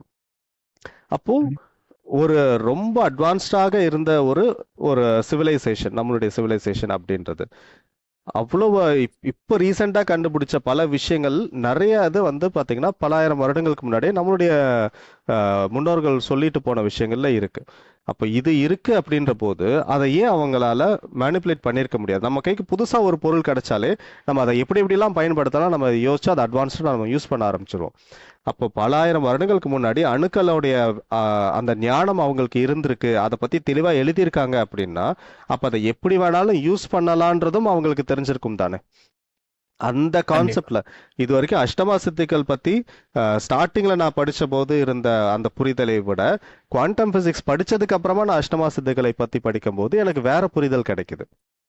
சித்தர்களுடைய அவங்க பண்ண மிராக்கிள்ஸ் எல்லாத்துக்குமே நம்ம குவாண்டம் பிசிக்ஸ் நான் குவாண்டம் பிசிக்ஸ் நான் 2006ல படிக்க ஆரம்பிச்சது, 20 வருஷம் கிட்ட ஆக போகுது. ஸோ இதுக்கப்புறமா குவாண்டம் பிசிக்ஸ்ல இவ்வளவு டீப்பா பார்த்ததுக்கு அப்புறமா சித்தர்கள் பண்ண மிராக்கிள்ஸ்ல வந்து ஓகே, அப்போ இது ஒய் நாட், பாசிபிள், கண்டிப்பா பாசிபிலிட்டிஸ் இருக்கு அப்படின்றது என்னால புரிஞ்சுக்க முடியும். அந்த ஒரு மைண்ட் செட் இருக்கு. அதை வச்சு பார்க்கும்போது, கம்பேர் பண்ணி பார்க்கும்போது, சித்தர்கள் பண்ண பல மிராக்கிள்ஸ் எல்லாத்துக்கும் பின்னாடி ஏதோ ஒரு வகையில வந்து ஒரு சயின்ஸ் அப்படின்றது கண்டிப்பா இருக்கு. அதை நம்ம இன்னும் சயின்ஸ் வளர வளர அது என்னன்றதை நம்ம கண்டுபிடிக்க ஆரம்பிப்போம். ஸோ இதுதான் இந்த விஷயத்தை பொறுத்தவரைக்கும் என்னுடைய கருத்து. ம். நீங்க இந்த subjective reality and objective reality சொல்லிட்டு இருந்தீங்க இல்லைங்க சார், ம் குவாண்டம்ல அது இருக்கு அப்படின்னு சொல்லிட்டு. Hmm once again coming back to Yoga Vasishtam. இப்போ ஒரு ராஜா வந்து வசிஷ்டர்கிட்ட கேட்பாரு, இந்த மேல வந்து நிலாவை பார்க்கறேன், நீங்க வந்து நிலாவை நான் தான் கற்பனை பண்றேன்னு சொல்றீங்க, ஆனா நிலா அங்க இருக்கே, நான் அது எப்படி இல்லைன்னு சொல்ல முடியும்னா அவர் என்ன சொல்லுவார்னா, உன்னுடைய கற்பனையை தான் நீ கட்டுப்பாட்டுக்குள்ள வச்சுக்க முடியும், இன்னொருத்தருடைய கற்பனையை உன்னுடைய கட்டுப்பாட்டுல வைக்க முடியாது. மீனிங் அந்த நிலாங்கிறது பிரம்மனுடைய கற்பனை. பிரம்மன் கற்பனை பண்ணித்தான் நீ இந்த இந்த நிலா பூமி எல்லாம் வந்தது. சோ அது வந்து ஆப்ஜெக்டிவ் ரியாலிட்டி அது இருக்கு. ஆனா அந்த நிலாவை பார்க்கணுமா, அது வெள்ளையா தான் பார்க்கணுமா, சிவப்பா பார்க்கணுமா, இந்த முடிவு உங்ககிட்ட இருக்கு. இப்ப நீ அதை சிவப்பா தான் பார்க்கணும்னு நீ நினைச்சு நம்பினீன்னா அது சிவப்பா தெரியும். பட் நிலா அங்க சிவப்பா இருக்காது. நீ அப்படி பார்க்கலாம். அது உன்னுடைய சப்ஜெக்டிவ் ரியாலிட்டி. நீங்க எனக்கு அந்த வேர்ட்ஸ் சொல்லும் பொழுது நான் அந்த யோக வாசிஷ்டம்ல படிச்சதை சொல்றேன். சோ இப்போ இது இன்செப்ஷன் படம் மாதிரி. கரெக்ட். ஒருத்தருடைய கற்பனைக்குள்ள நீ இருக்க. நீ உன்னுடைய ஒரு வகையான கற்பனைகளை நீ இது பண்ணி வச்சிருக்க. அப்போ லேயர் பை லேயரா நீ வெளியே வரும்பொழுது, ஒரு பாயிண்ட்ல பார்க்கும்பொழுது எல்லாமே வெறும் ஒரு இலூஷன், எல்லாம் ஒரு மாயைங்கிறது உனக்கு வந்து புரியும் அப்படிங்கிற அந்த ஒரு இது. ம் பட் இது 2மே வந்து இன்னைக்கு மக்கள் புரிஞ்சுக்கிட்டாங்கன்னா, அவங்களுடைய growth ஆக்சுவலா ரொம்பவே ஃபாஸ்ட்டா இருக்கும் இல்லைங்களா? கண்டிப்பா. சயின்ஸ் அண்ட் ஸ்பிரிச்சுவாலிட்டி 2யும் புரிஞ்சுக்கும்போது. நிச்சயமா. நீங்க சொன்ன இந்த வார்த்தை எக்ஸாக்ட்டா வந்து டெஸ்லாவுடைய வார்த்தை ஆக்சுவலா. அவரு சொல்லியிருப்பாரு. இந்த ஓகே. மாதிரி சயின்ஸ் வந்து எப்போ கண்ணுக்கு தெரியாத விஷயங்களை வந்து ஸ்டடி பண்ண ஆரம்பிக்குதோ அப்பவே இப்ப இருக்கிறதுல இருந்து ஒரு குறைஞ்சபட்சம் ஒரு 10 மடங்கு அதிகமான ஒரு வளர்ச்சி சயின்ஸ்க்கு வரும் அப்படின்றது. ஸோ டெஸ்லா வந்து அந்த விஷயம் சொல்லியிருப்பார். எப்போ சயின்ஸ் வந்து இன்விசிபிள் திங்ஸ் ஸ்டடி பண்ண ஆரம்பிக்குதோ அப்போதான் வந்து இந்த ம். மாதிரி ஸ்பிரிச்சுவல் கான்செப்டா இருக்கட்டும். ஏன்னா அவர் வந்து ஸ்பிரிச்சுவல் பர்சன் தான் டெஸ்லா. ம். ஸோ அவர் ஸ்பிரிச்சுவல் எஸ். கான்செப்ட்ஸ் எல்லாம் நிறைய வந்து மிக்ஸ் பண்ணி நிறைய விஷயங்கள் அவர் சொல்லியிருந்திருப்பாரு. ஸோ மாடர்ன் சயின்ஸ் ம். எப்போ இந்த இன்விசிபிள் திங்ஸை வந்து ப்ராப்பராக ஸ்டடி பண்ண ஆரம்பிக்குதோ அப்போவே வந்து 10 மடங்கு அதிகமான வளர்ச்சி சயின்ஸுக்கு இருக்கும் அப்படின்றத அவர் வளர்ச்சி. சொல்லியிருப்பார். ஸோ அது கோட் பண்ண விரும்புகிறேன். சூப்பர். சரி, இப்போ அக்கல்ட் அந்த ஒரு விஷயம். பிகாஸ் நம்ம இவ்வளவு நேரம் அந்த டைமென்ஷன்ஸ் பத்தி பேசணும், டனலிங் பத்தி பேசணும், அட்டமாசத்துக்கள்ங்கிற அந்த ஒரு சில விஷயங்கள் குவாண்டமோட எனக்கு எப்படி ரிலேட் ஆகுதுங்கிறது நீங்க அந்த ஒரு வார்த்தையெல்லாம் சொல்லியிருந்தீங்க. இப்போ மாந்திரிகம் அப்படின்னு எடுத்துக்கும் பொழுது, நம்ம வந்து இங்க இருக்கக்கூடிய பொருட்களை வைத்து ஒரு சில வேலைகள் நம்மளால செய்ய முடியும். விச் இந்த பயாலாஜிக்கலா நான் ஒரு சில சேஞ்சஸ உண்டு பண்றேன். அதனால ஒரு ஹியூமன் பீயிங் கிட்ட ஒரு வகையான பிசிக்கலாவோ, மென்டலாவோ ஒரு சேஞ்ச் வருது. இது இல்லாம ஆ வேறு உயிர்கள் நம்ம நம்ம சராசரியா சொல்லணும்னா தேவதைகளோ, தெய்வங்களோ, ஸோ அவங்களுடைய உதவியின் மூலமாக நான் ஒரு காரியம் செய்றேன் அப்படிங்கும் பொழுது, இவங்க வந்து இன்டர் டிமென்ஷனல் ஸ்பீஷீஸா இருக்கிறதுக்கு உண்டான சான்சஸ் இருக்குங்களா? Can we relate it like that? And இவங்க கூட கம்யூனிகேட் பண்றதுக்கு மந்திரங்கள் அப்படிங்கிறது வந்து அந்த கேட்ட டோர் மாதிரி ஒன்று ஓபன் பண்றதுக்கு ஒரு வகையான செட் ஃப்ரீக்வன்சி தான் இந்த மந்திரங்கள் அப்படிங்கிற மாதிரி எடுத்துக்கலாங்களா? ம் ஓகே. ஸோ ஆக்சுவலாக வந்து பார்த்தீங்கன்னா, நான் சொன்ன அந்த டைமென்ஷனல் திங்ஸை வந்து நான் ஃபர்ஸ்ட் டைமாக வந்து இப்போ அமானுஷம்ன்ற தலைப்பு எடுத்ததுனால அதில் எனக்கு இந்த பதில் எப்படி கிடைச்சது அப்படின்றதுக்கு ஒரு சின்ன என்னுடைய லைஃப்லேருந்து ஒரு சின்ன ஒரு உதாரணம். நான் பிகினிங் ஸ்டேஜில் வந்து பார்த்தீங்கன்னா நிறைய ஆராய்ச்சிகள் பண்ணுறதுக்காக ஆல்மோஸ்ட் லைக் ஒரு கிட்டத்தட்ட ஒரு 30 வருஷங்களாக வேரியஸ் தலைப்புகளில் ஆராய்ச்சிகள் பண்ணிட்டு இருக்கேன். மோர் தென் 50 சப்ஜெக்ட்ஸ் ரிசர்ச் பண்ணியிருக்கேன். அதில் ஒரு சப்ஜெக்ட் வந்து ஆவிகள் பற்றின ஒரு சப்ஜெக்ட். ஸோ அதில் வந்து அதை இன்னும் டீப்பாக தெரிஞ்சுக்கணுன்றதுக்காக தான் வந்து நான் நேரடியாக அதை கற்றுக்கிறதுக்கெல்லாம் போயிருந்தேன். ஸோ ஒருத்தர்கிட்ட ப்ராப்பராக போயிட்டு அவங்களோட கம்யூனிகேட் பண்ணுறதுக்கான ஒரு விஷயங்கள்லாம் கற்றுக்கிட்டு கம்யூனிகேஷன்றதும் நடந்துச்சு. அப்போ அவைகளை பற்றி ஆராய்ச்சிகளாக பண்ணிட்டு இருந்ததுனால நான் நிறைய கேள்வி கேட்பேன். என்னுடைய மாஸ்டர் கிட்ட நிறைய கொஸ்டின், இது எப்படி வருது, அது எப்படி பேசுது, என்ன நடக்குது, அது எல்லாமே கேட்பேன்.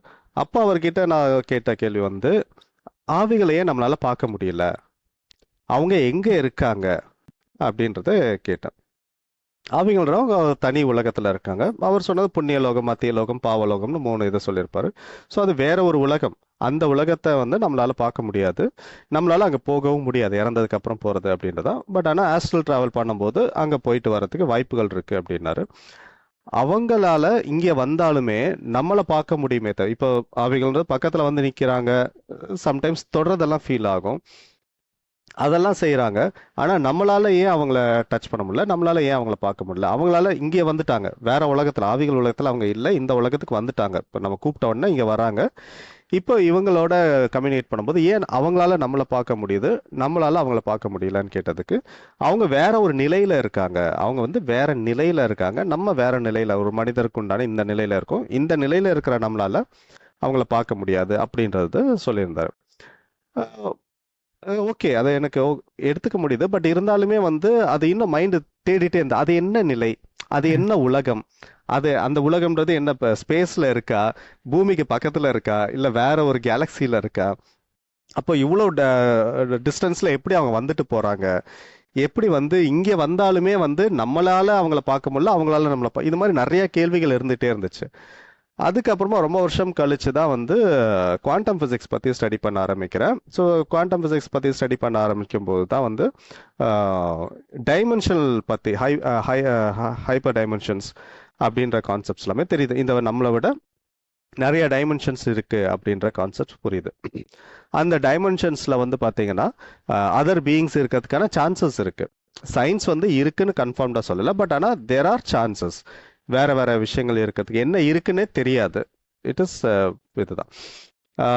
இதில் வந்து பார்த்தீங்கன்னா நிறைய புக்ஸ் நான் நிறைய அந்த பீரியடில் படிப்பேன். அதெல்லாம் நான் பண்ண ரிசர்ச்லாம் இன்டர்நெட்டுக்கு முன்னாடின்றதுனால, அப்போல்லாம் இன்டர்நெட் ஆக்சஸ் கிடையாதுன்றனால புக்ஸ் தான் மேஜராக நிறைய. அதில் நிறைய புத்தகங்கள் படிக்க ஆரம்பிச்சு, அதுக்கப்புறமா கொஞ்சம் சயின்டிஃபிக் கான்செப்ட்ஸில் போகும்போது தான் வந்து நிறைய சயின்டிஸ்டோடைய புத்தகங்கள் படிக்கிறது அப்படின்றதெல்லாம். அப்போ வந்து டாக்டர் மிச்சியோ காக்கு அப்படின்ற ஒருத்தருடைய புக்கு வந்து படிக்கிற வாய்ப்பு கிடைச்சு, ஹைப்பர் ஸ்பேஸ் அப்படின்னு சொல்லிட்டு. ஸோ அந்த புக்கில் வந்து இன்னும் டீட்டெயில்டாக நிறைய விஷயங்கள் அவர் கொடுத்துருப்பாரு. ஒரு டைமென்ஷன்றது எப்படி எப்படிலாம் இருக்குது அப்படின்றதெல்லாம் வந்து ரொம்ப டீட்டெயிலாக கொடுத்துருப்பாரு. இன்னொருத்தர் வந்து டாக்டர் ஃப்ரெட் ஆலன் வுல்ஃப் அப்படின்னு சொல்லிட்டு, அவருடைய புக்குமே வந்து பார்த்தீங்கன்னா ரொம்ப அட்வான்ஸ்டாக நிறைய விஷயங்கள் இருக்கும். அதில் ஒரு விஷயம் சொல்கிறது என்ன அப்படின்னா, அவங்க தான் வந்து ஒரு எக்ஸாம்பிளுக்கு வந்து என்ன சொல்லியிருப்பாங்கன்னா, ஃப்ளாட் லேண்ட் அப்படின்ற ஒரு கற்பனை ஒரு உலகத்தை எடுத்துக்கோங்க. ஃப்ளாட் லேண்ட் அப்படின்றது, ஃப்ளாட் லேண்ட் அப்படின்னா 2 டைமென்ஷன் மட்டும்தான் இருக்கும். ஸோ அவங்கள பொறுத்த வரைக்கும் front and back, right and left தான் இருக்கும், அப் அண்ட் டவுன் கிடையாது. அதுதான் ஃப்ளாட் லேண்ட். இது ஃப்ளாட் லேண்டுன்னு ஒரு நாவலே முன்னாடி வந்திருக்கு. அந்த கான்செப்டில் தான் இது சொல்லியிருப்பாங்க. அவங்களுக்கு வந்து அப்புன்ற ஒரு டைமென்ஷன் கிடையாது. இப்போ நம்ம இந்த ஃப்ளாட் லேண்டை போய் எட்டி பார்க்குறோன்னா, நம்மளால அவங்கள பார்க்க முடியும், அவங்களால நம்மளை பார்க்க முடியாது. ஏன்னா நம்ம வந்து அப்பர் டைமென்ஷன்ல இந்த இருக்கோம், மேலங்கிறது மேலே அப்படின்ட்டு. கரெக்ட். இப்போ யோசிச்சு பார்த்தீங்கன்னா, கடவுள் எங்க இருக்காரு, மேலே. தெய்வங்கள் எங்க இருக்கு, மேலே மேல. அப்படின்னு நம்ம சொல்றது நமக்கு அது புரியுது. இப்போ நம்ம வந்து அவங்க கிட்ட பேசணும்னா, நம்ம குரல் அவங்களுக்கு கேட்கும், ஆனா குரல் எங்க இருந்து வருதுன்றது அவங்களுக்கு தெரியாது. ஏன்னா அவங்களால மேலே திரும்பி பார்க்க முடியாது. என்னதான் இப்போ சுற்றி சுற்றி வந்தாலுமே ரைட்டு லெஃப்ட்டு அப்பர் இது ஃப்ரண்ட் அண்ட் பேக்கில் மட்டும்தான் போயிட்டு வர முடியும், மேலே திரும்பி பார்க்க முடியாது. அப்போ நீங்கள் அவங்களோட இன்ட்ராக்ட் பண்ணீங்கன்னா, பேசும்போது அவங்களுக்கு அந்த குரல் கேட்டுச்சு அப்படின்னாலும் பார்க்க முடியல. இப்போ நம்ம வந்து சொல்கிறோம், ஒரு ஃப்ளாட் லேண்ட் ஒரு உதாரணம், அந்த இதில் வந்து பார்த்தீங்கன்னா, அப்போ ஒரு ஸ்கொயருக்குள்ளார தான் வந்து அவங்களுடைய உலகமே இருக்குது. அதுதான் அவங்களுடைய வீடு. அந்த ஸ்கொயருக்குள்ளார ஒரு கஜானா அப்படின்னு பார்த்தீங்கன்னா, அதுக்குள்ளார ஒரு ஸ்கொயர், அந்த ஸ்கொயருக்கு ஒரு சின்னதாக ஒரு கதவு மாதிரி வச்சுருப்பாங்க. அந்த ஸ்கொயருக்குள்ளார தான் அவங்களுடைய திங்ஸ் வச்சுருக்காங்க, லாக்கர் வச்சுருக்காங்க. அதுதான் வந்து இப்போ அந்த லாக்கருக்குள்ளார எவ்வளோ காயின்ஸ் இருக்குது, இது எல்லாமே வந்து மேலே இருந்து பார்க்குற நமக்கு அது தெரியும். ஃப்ளாட் லேண்டில் இருக்கிறவங்களுக்கு அது தெரியாது. இப்போ நம்ம சொல்கிறோம், நீ தெரியும். வந்து உன்னுடைய லாக்கருக்குள்ளார இவ்வளோ ரூபா வச்சுருக்க, இந்த பத்திரம் வச்சுருக்க, இது எல்லாமே வந்து நம்ம மேலே இருந்து அங்கே பார்த்து சொல்கிறோம். அவங்களுக்கு அது வந்து ஷாக்காக இருக்கும். ஏன் அது எப்படி, நான் வந்து மூடி வச்சுருக்கேன், லாக்கருக்குள்ளார மூடி வச்சுருக்கேன், லாக்கர் ஒரு ரூம்குள்ளார மூடி இருக்கு, ரூம் கதவையும் திறக்காம லாக்கரையும் திறக்காம உன்னால் எப்படி சொல்ல முடியும்? இது அவங்களுடைய கேள்வியாக இருக்கும். ஆனால் நமக்கு வந்து பார்த்தீங்கன்னா, மேலேருந்து பார்க்குற எனக்கு ஈஸியாக தெரியுது, மேலையா மேலன்ற ஒரு கிடையவே கிடையாது, அது வந்து மூட நம்பிக்கை, மேல இருக்கிறது எல்லாமே வந்து மூட நம்பிக்கை அப்படின்னு ஒன்று கிடையவே கிடையாதுன்னு அவங்க ஆர்கியூ பண்ணிட்டே இருப்பாங்க. பட் நமக்கு வந்து அங்க உள்ள இருக்கிற விஷயங்கள் எல்லாமே தெளிவா பார்க்க முடியுது. அண்டு வேற பக்கத்து வீட்டில் என்ன இருக்குன்றதையும் நம்மளால பார்த்து சொல்ல முடியுது. இங்க நின்றுக்கிட்டே உங்க பக்கத்து வீட்டில் இதெல்லாம் பண்றாங்க அப்படின்றதையும் சொல்ல முடியுது. அவங்களுக்கு அது ஷாக்கிங்கா இருக்கும்.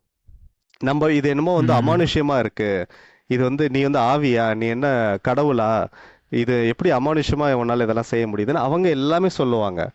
நமக்கு வந்து அமானுஷ்யம் தெரியாது, ஆவி தெரியாது, கடவுள் தெரியாது, எந்த ஒரு மேஜிக் எதுவும் தெரியாது. நான் எந்த மேஜிக்கும் பண்ணல. நான் வந்து உன்னோட ஹையர் டைமென்ஷன்ல இருக்கேன். எனக்கு இது பார்க்க முடியுது, சொல்ல முடியுது. என்னால உன்னைய பார்க்க முடியுது, உன்னால என்னைய பார்க்க முடியாது. இது எல்லாமே வந்து ஹையர் டைமென்ஷன்ல இருக்கக்கூடிய கான்செப்ட். இதை நான் படிக்கும்போது தான் நான் ஆவிகள் பத்தி இது ரிசர்ச் பண்ணும்போது எனக்கு வந்த கேள்விகள் எல்லாத்துக்குமே இதுல பதில் கிடைக்குது.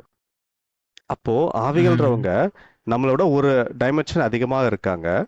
அவங்களால நம்மளை பார்க்க முடியுது, நம்மளை அக்சஸ் பண்ண முடியுது, நம்மளால அவங்கள டக்குன்னு பார்க்க முடியாது. ஆனா வாய்ஸ் கேட்கறது அப்படின்றது அது நடக்குது, அந்த விஷயம் நடக்குது. அண்ட் அவங்களால நமக்கு தெரியாத சில விஷயங்களை சொல்ல முடியுது, சில விஷயங்களை பார்க்க முடியுது, அவங்களால அந்த அக்சஸ் பண்ண முடியுது. அப்போ இது வந்து ஆவிகள்ன்றதே ஒரு ஒரு சின்ன நிலை தான். அவங்க வந்து ஒரு கீழே இருக்கக்கூடிய நிலை, நம்மளோட ஹையர் தானே தவிர அவங்களோட ஹையர் லெவல் இன்னொன்று இருக்கும், அடுத்த டைமென்ஷன். ஃபார் எக்ஸாம்பிள் 4th டைமென்ஷனா இவங்க அடுத்தது 5th டைமென்ஷன். ஸோ அப்போ 5th டைமென்ஷன்ல ஏஞ்சல்ஸ் நீங்க சொன்னக்கூடிய அந்த யக்ஷினிகள், இது எல்லாமே அந்த ஏஞ்சல் கேட்டகரியில இருக்கக்கூடியவங்க எல்லாமே இதை விட ஒரு ஹையர் டைமென்ஷன்ல இருக்கிறவங்க. அவங்களோட இன்னும் ஒரு ஹையர் டைமென்ஷன்ல போகும்போது இன்னும் மற்ற ஹையர் டைமென்ஷன் மீன் சித்தர்கள், மகான்கள், இவங்கள எல்லாமே சொல்லலாம். இன்னும் ஹையர் டைமென்ஷன் போகும்போது தேவர்கள் இன்னும் சொல்லலாம். இன்னும் ஹையர் டைமென்ஷன் அப்படி இப்படி இன்னும் நிறைய போய்கிட்டே இருக்கும். ஸோ அப்போ இந்த ஒவ்வொரு இப்போ நம்ம அப்போதான் வந்து நம்மளுடைய புராண இதிகாசங்கள்ல சொன்னது, சித்தர்கள்ல சொன்னது எல்லாமே 7 உலகங்கள்னு சொல்றாங்க. பாதாள உலகங்கள் 7 இருக்கு, மேல இருக்கக்கூடிய உலகங்கள் 7 இருக்கு அப்படின்ட்டு. அப்ப இந்த 7 உலகங்கள் ஏன் 7 பரிமாணங்களாக இருக்கக்கூடாது? தேவலோகம் சொல்றீங்க, இந்திரலோகம் சொல்றீங்க, பிரம்மலோகம்னு சொல்றீங்க, ஒவ்வொரு நாகலோகம்னு சொல்றோம், ஒவ்வொரு ஸ்பீஷிஸ்க்குமே ஒவ்வொரு லோகம் சொல்றோம். அந்த லோகங்கள் ஏன் டைமென்ஷன்ஸா இருக்கக்கூடாது அப்படின்றது தான் என்னுடைய ஒரு கேள்வியாக இருந்தது. அவங்க சொல்றத வச்சு பார்க்கும்போது மேட்ச் ஆகுது. என்னுடைய தியரி ஹைப்போதேசிஸ் தான், பட் ஆனால் மேட்ச் ஆகுது.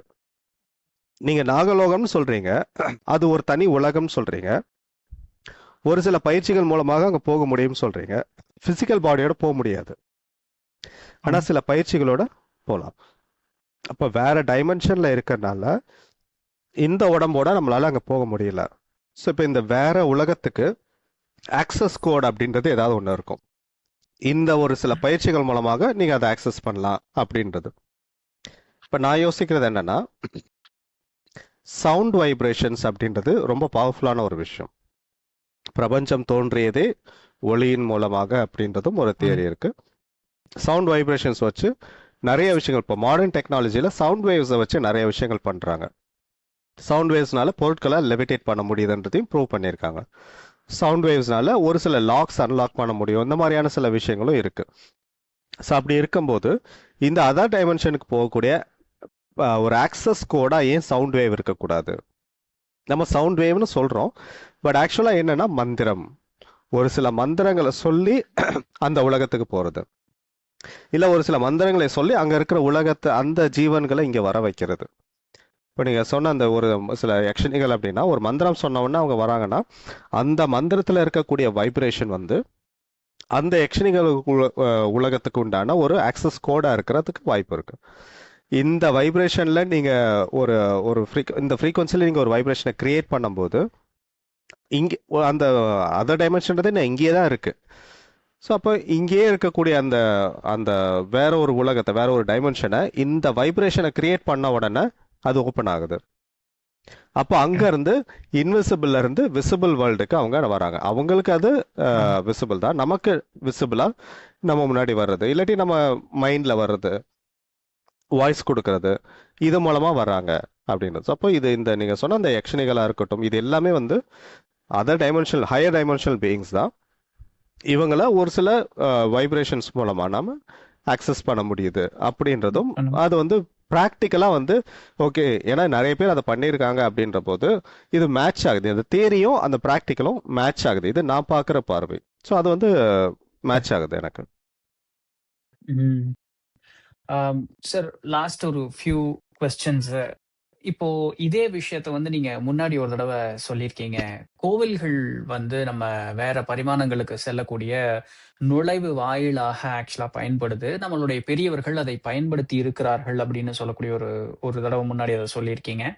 ம் அந்த நுழைவு வாயில் எந்நேரமும் திறந்திருப்பதில்ல. ஆனா திறந்திருக்கக்கூடிய ஒரு பர்ட்டிகுலர் டைம் பீரியட் இருக்கு. அத அவங்களுக்கு தெரியும், ஆக்சஸ் பண்ணிக்கிறாங்க அப்படின்னு சொல்லிட்டு. ம் ஆம், இது இது ஆக்சுவலா எப்படி அது ஃபங்க்ஷன் ஆகுதுங்க சார்? ஏன் கோவில்கள் வந்து நுழைவாயிலா இருக்கு? இப்போ கோவில் இருக்கிறதுனால அது நுழைவாயிலா? இல்ல நுழைவு வாயில் இருக்கிறதுனால அத புரொடெக்ட் பண்றதுக்காக நம்மளுடைய கோயில்கள் அப்படிங்கிறது இருக்கா? ஸோ இந்த நுழைவாயில் மூலமாக இது மாரி இருக்கக்கூடிய ஹை டிமென்ஷன்ஸ் எல்லாம் அவங்க ஆக்சஸ் பண்ணிக்கிறதுக்கு பயன்படுத்துறாங்களா? அப்படிங்கிறது ஒரு கேள்வி இருக்கு. ம் ஓகே. இதில் வந்து பார்த்தீங்கன்னா ஒரு 2 விதமாக இது சொல்லலாம். ஒன்று வந்து இப்போ சில சில பேர் வந்து சித்தர்களாக இருக்கட்டும், ஒரு சில மகான்களாக இருக்கட்டும், ஒரு சில இடங்கள்ல ஒரு இடங்களை தேர்ந்தெடுத்து கோயில் கட்டுவாங்க. அப்போ அவங்க சொல்ற ரீசன் வந்து பார்த்தீங்கன்னா ஆற்றல் அதிகமாக இருக்கு இந்த இடத்துல, சக்தி ஓட்டம் அதிகமாக இருக்கு இந்த இடத்துல, வந்து அந்த தெய்வ அணுக்கள் வந்து அதிகமாக இருக்கு, அதனால இங்க கட்டுறோம் அப்படின்றது ஒரு காரணமாக பல இடங்கள்ல வந்து குறிப்புகள் இருக்கும். இந்த இடத்துல ஏன் இந்த இடத்த தேர்ந்தெடுத்தாங்கன்ட்டு கேட்கறதுக்கு இது பதில் இருக்கும். ஸோ அப்போ அதை யோசிக்கும் போது நம்மளுடைய ஒரு ஒரு ஒரு அசம்ஷன் என்னவா இருக்கும் அப்படின்னா, அவங்களால ஹையர் டைமென்ஷன்ஸ் அக்சஸ் பண்ண முடியுது கான்சியஸா, மனசளவில் அவங்களோட பிரபஞ்சத்தோட தொடர்பு கொள்ள முடியுது, என்னென்ன விஷயங்கள் இருக்குன்றது தெரிஞ்சுக்க முடியுது. அப்போ அவங்களுக்கு வந்து இந்த அதர் டைமென்ஷனல் போர்ட்டல்ஸ் அப்படின்னு சொல்லக்கூடிய சில விஷயங்கள் வந்து பூமியில் அங்கங்கே பல இடங்கள்ல இருக்கு. அவங்களால அதை பார்க்க முடியுது, நார்மல் பீப்புளால அதை பார்க்க முடியல. ஸோ அவங்களால எங்கெங்கெல்லாம் அதை பார்க்குறாங்களோ அந்தந்த இடத்துல எல்லாம் வந்து அதை சுற்றி ஒரு கோயிலாக கட்டி வைக்கிறது அப்படின்றதும் சில இடங்கள்ல நடந்திருக்கு. ஸோ அப்போ அப்படி இது பண்ணும்போது என்ன பர்பஸ் அப்படின்னா, ஒரு குறிப்பிட்ட உருவத்தில் நீங்கள் ஒரு தெய்வத்தை நீங்கள் வர வைக்கணும் அப்படின்ற போது அந்த தெய்வத்துக்கு அந்த போர்ட்டல் வழியாக வர முடியும் அப்படின்னா அப்போ அது அந்த போர்ட்டல் இருக்கிற இடம் தான் கோயில். ஸோ ஒரு குறிப்பிட்ட தெய்வம் இந்த போர்ட்டல் வழியாக வர முடியும் அப்படின்ற போது அந்த போர்ட்டல் இருக்கிற இடம் தான் வந்து கோயில். அப்போ அந்த இடத்துல கோயில் கட்டும்போது நீங்கள் ஒரு சில மந்திரங்கள், ஏன் மந்திரம் சொல்கிறோன்னா அதே சவுண்ட் வைப்ரேஷன் தான், ஈஸியாக வர வைக்கிறதுன்றது பாசிபிள் தான். நம்மளால கேட்டை திறந்துட்டும் போக முடியும், கதவுக்கு சிவரேறி குச்சும் போக முடியும். ஆனால் வி ப்ரிஃபர் கேட்டு தான், கேட்டை திறந்துட்டு போகிறது தான் வந்து வி ப்ரிஃபர். ஸோ அந்த மாதிரி தான் அவங்களால எந்த இடத்துலையும் டைமென்ஷன் அக்சஸ் பண்ண முடியும். பட் இருந்தாலும் போர்ட்டல் அப்படின்ற ஒரு விஷயம் வந்து ஒரு சில ஹையர் டைமென்ஷன் பீயிங்ஸ்க்கு போர்ட்டல் அவசியம். இது இன்னொரு இடத்துல நான் எங்கே படித்தேன் அப்படின்னா, இந்த ஏன்ஷியன்ட் மேஜிக் சிஸ்டம் அதெல்லாம் வந்து வெஸ்டர்ன் மேஜிக்லலாம் வந்து பார்த்தீங்கன்னா வந்து போர்ட்டல்ன்ற வார்த்தையை யூஸ் பண்ணியிருப்பாங்க. எதுக்காக அப்படின்னா, ஆமாம், அதில் வந்து இந்த அங்கே வந்து மேஜிக்கல் பீயிங்ஸ்ன்னு சொல்லுவாங்க. அந்த மேஜிக்கல் பீயிங்ஸை இந்த உலகத்துக்கு வர வைக்கிறதுக்கு we need to create a portal அப்படின்னு அந்த போர்ட்டல் கிரியேட் பண்ணுறதுக்கு ஒரு சில ரிச்சுவல்ஸ் இருக்கு. வெஸ்டர்ன் மேஜிக்கில் இது எல்லாமே உண்டு. இப்பயும் பழைய நூல்கள் எடுத்து பார்த்தீங்கன்னா அதில் இருக்கும் ஒரு போர்ட்டல்னா என்ன, போர்ட்டல் எப்படி கிரியேட் பண்ணுறது அப்படின்ட்டு. ஸோ எதுக்காகனா அந்த அதர் டைமென்ஷனல் பீயிங்ஸை இங்கே வர வைக்கிறதுக்காக ஒரு போர்ட்டல் கிரியேட் பண்ணுறது அப்படின்ற ஒரு விஷயம் மேஜிக் கான்செப்டில் இருக்கு. இது வந்து நம்ம சைடில் வந்து இந்த மாந்திரிகம், மந்திர சாஸ்திரங்களில் இந்த மாதிரியான விஷயங்களும் உண்டு.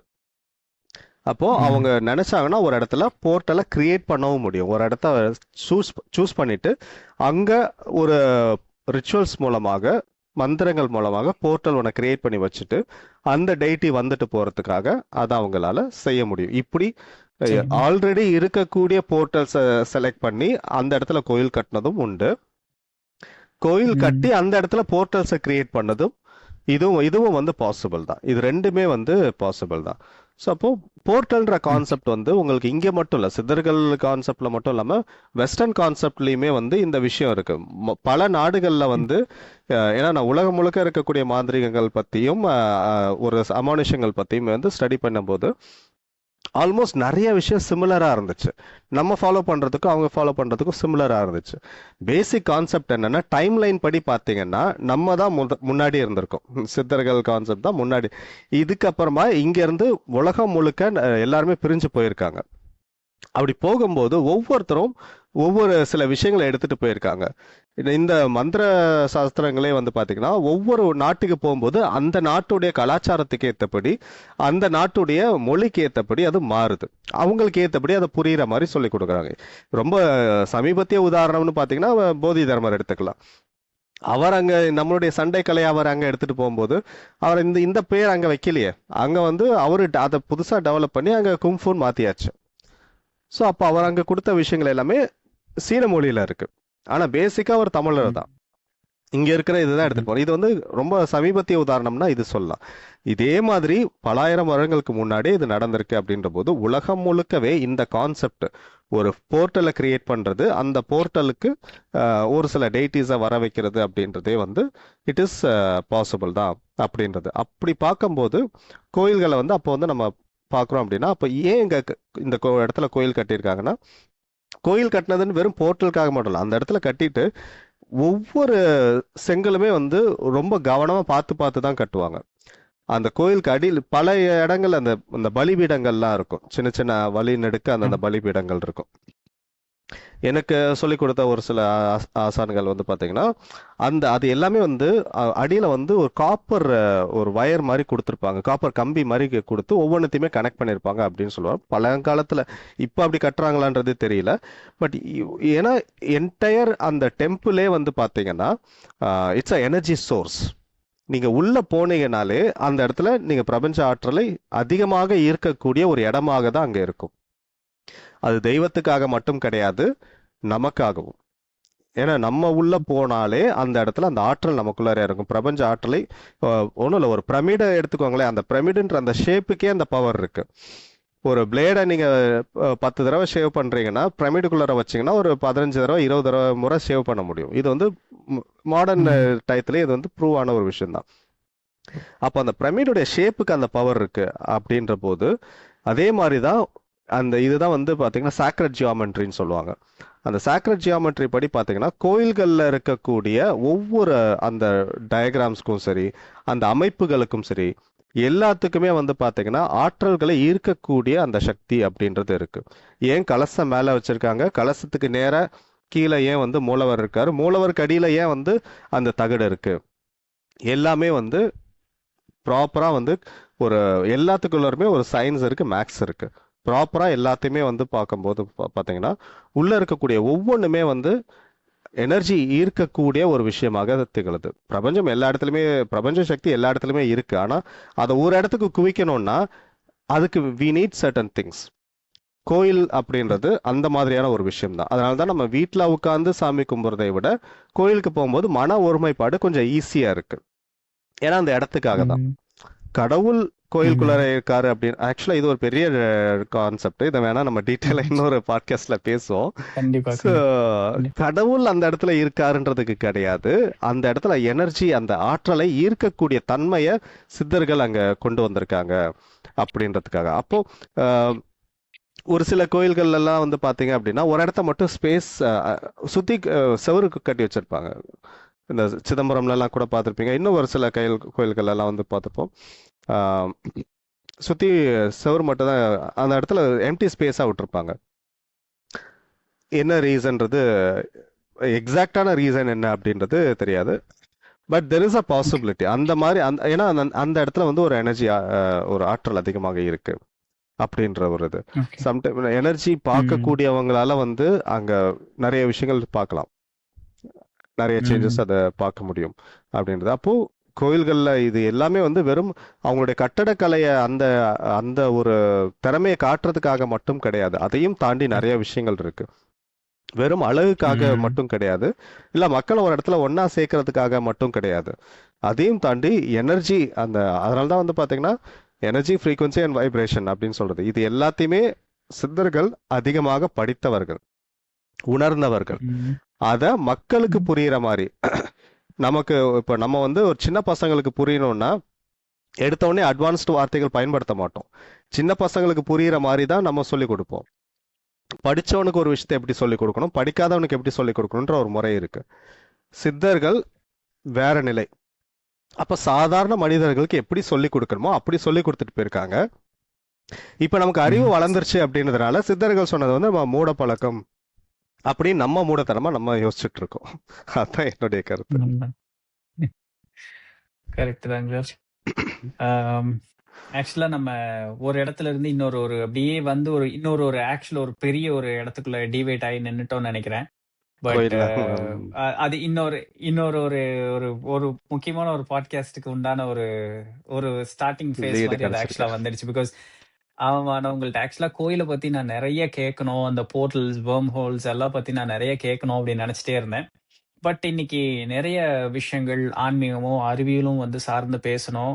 ஆன்மீகமும் அறிவியலும் ஒண்ணுதான் அப்படிங்கிறதுக்கு வந்து நிறைய கருத்துக்கள் வந்து நீங்க முன் வச்சு காட்டியிருந்தீங்க. We have come to an end. But உங்களுடைய ஒரு சில கருத்துக்கள் ஏதாவது மக்களுக்கு முன்வைச்சு அதன் மூலமாக நம்ம இந்த பாட்காஸ்ட் முடிச்சா நல்லா இருக்கும் அப்படின்னு நம்புறேன். ஸோ உங்களுடைய ஒரு கருத்தை சொல்லலாங்க. Okay sir. என்னுடைய ரொம்ப ஒரு தாழ்மையான கருத்து என்ன அப்படின்னா, சித்தர்களை வந்து நீங்க வணங்குறதுல தப்பு கிடையாது.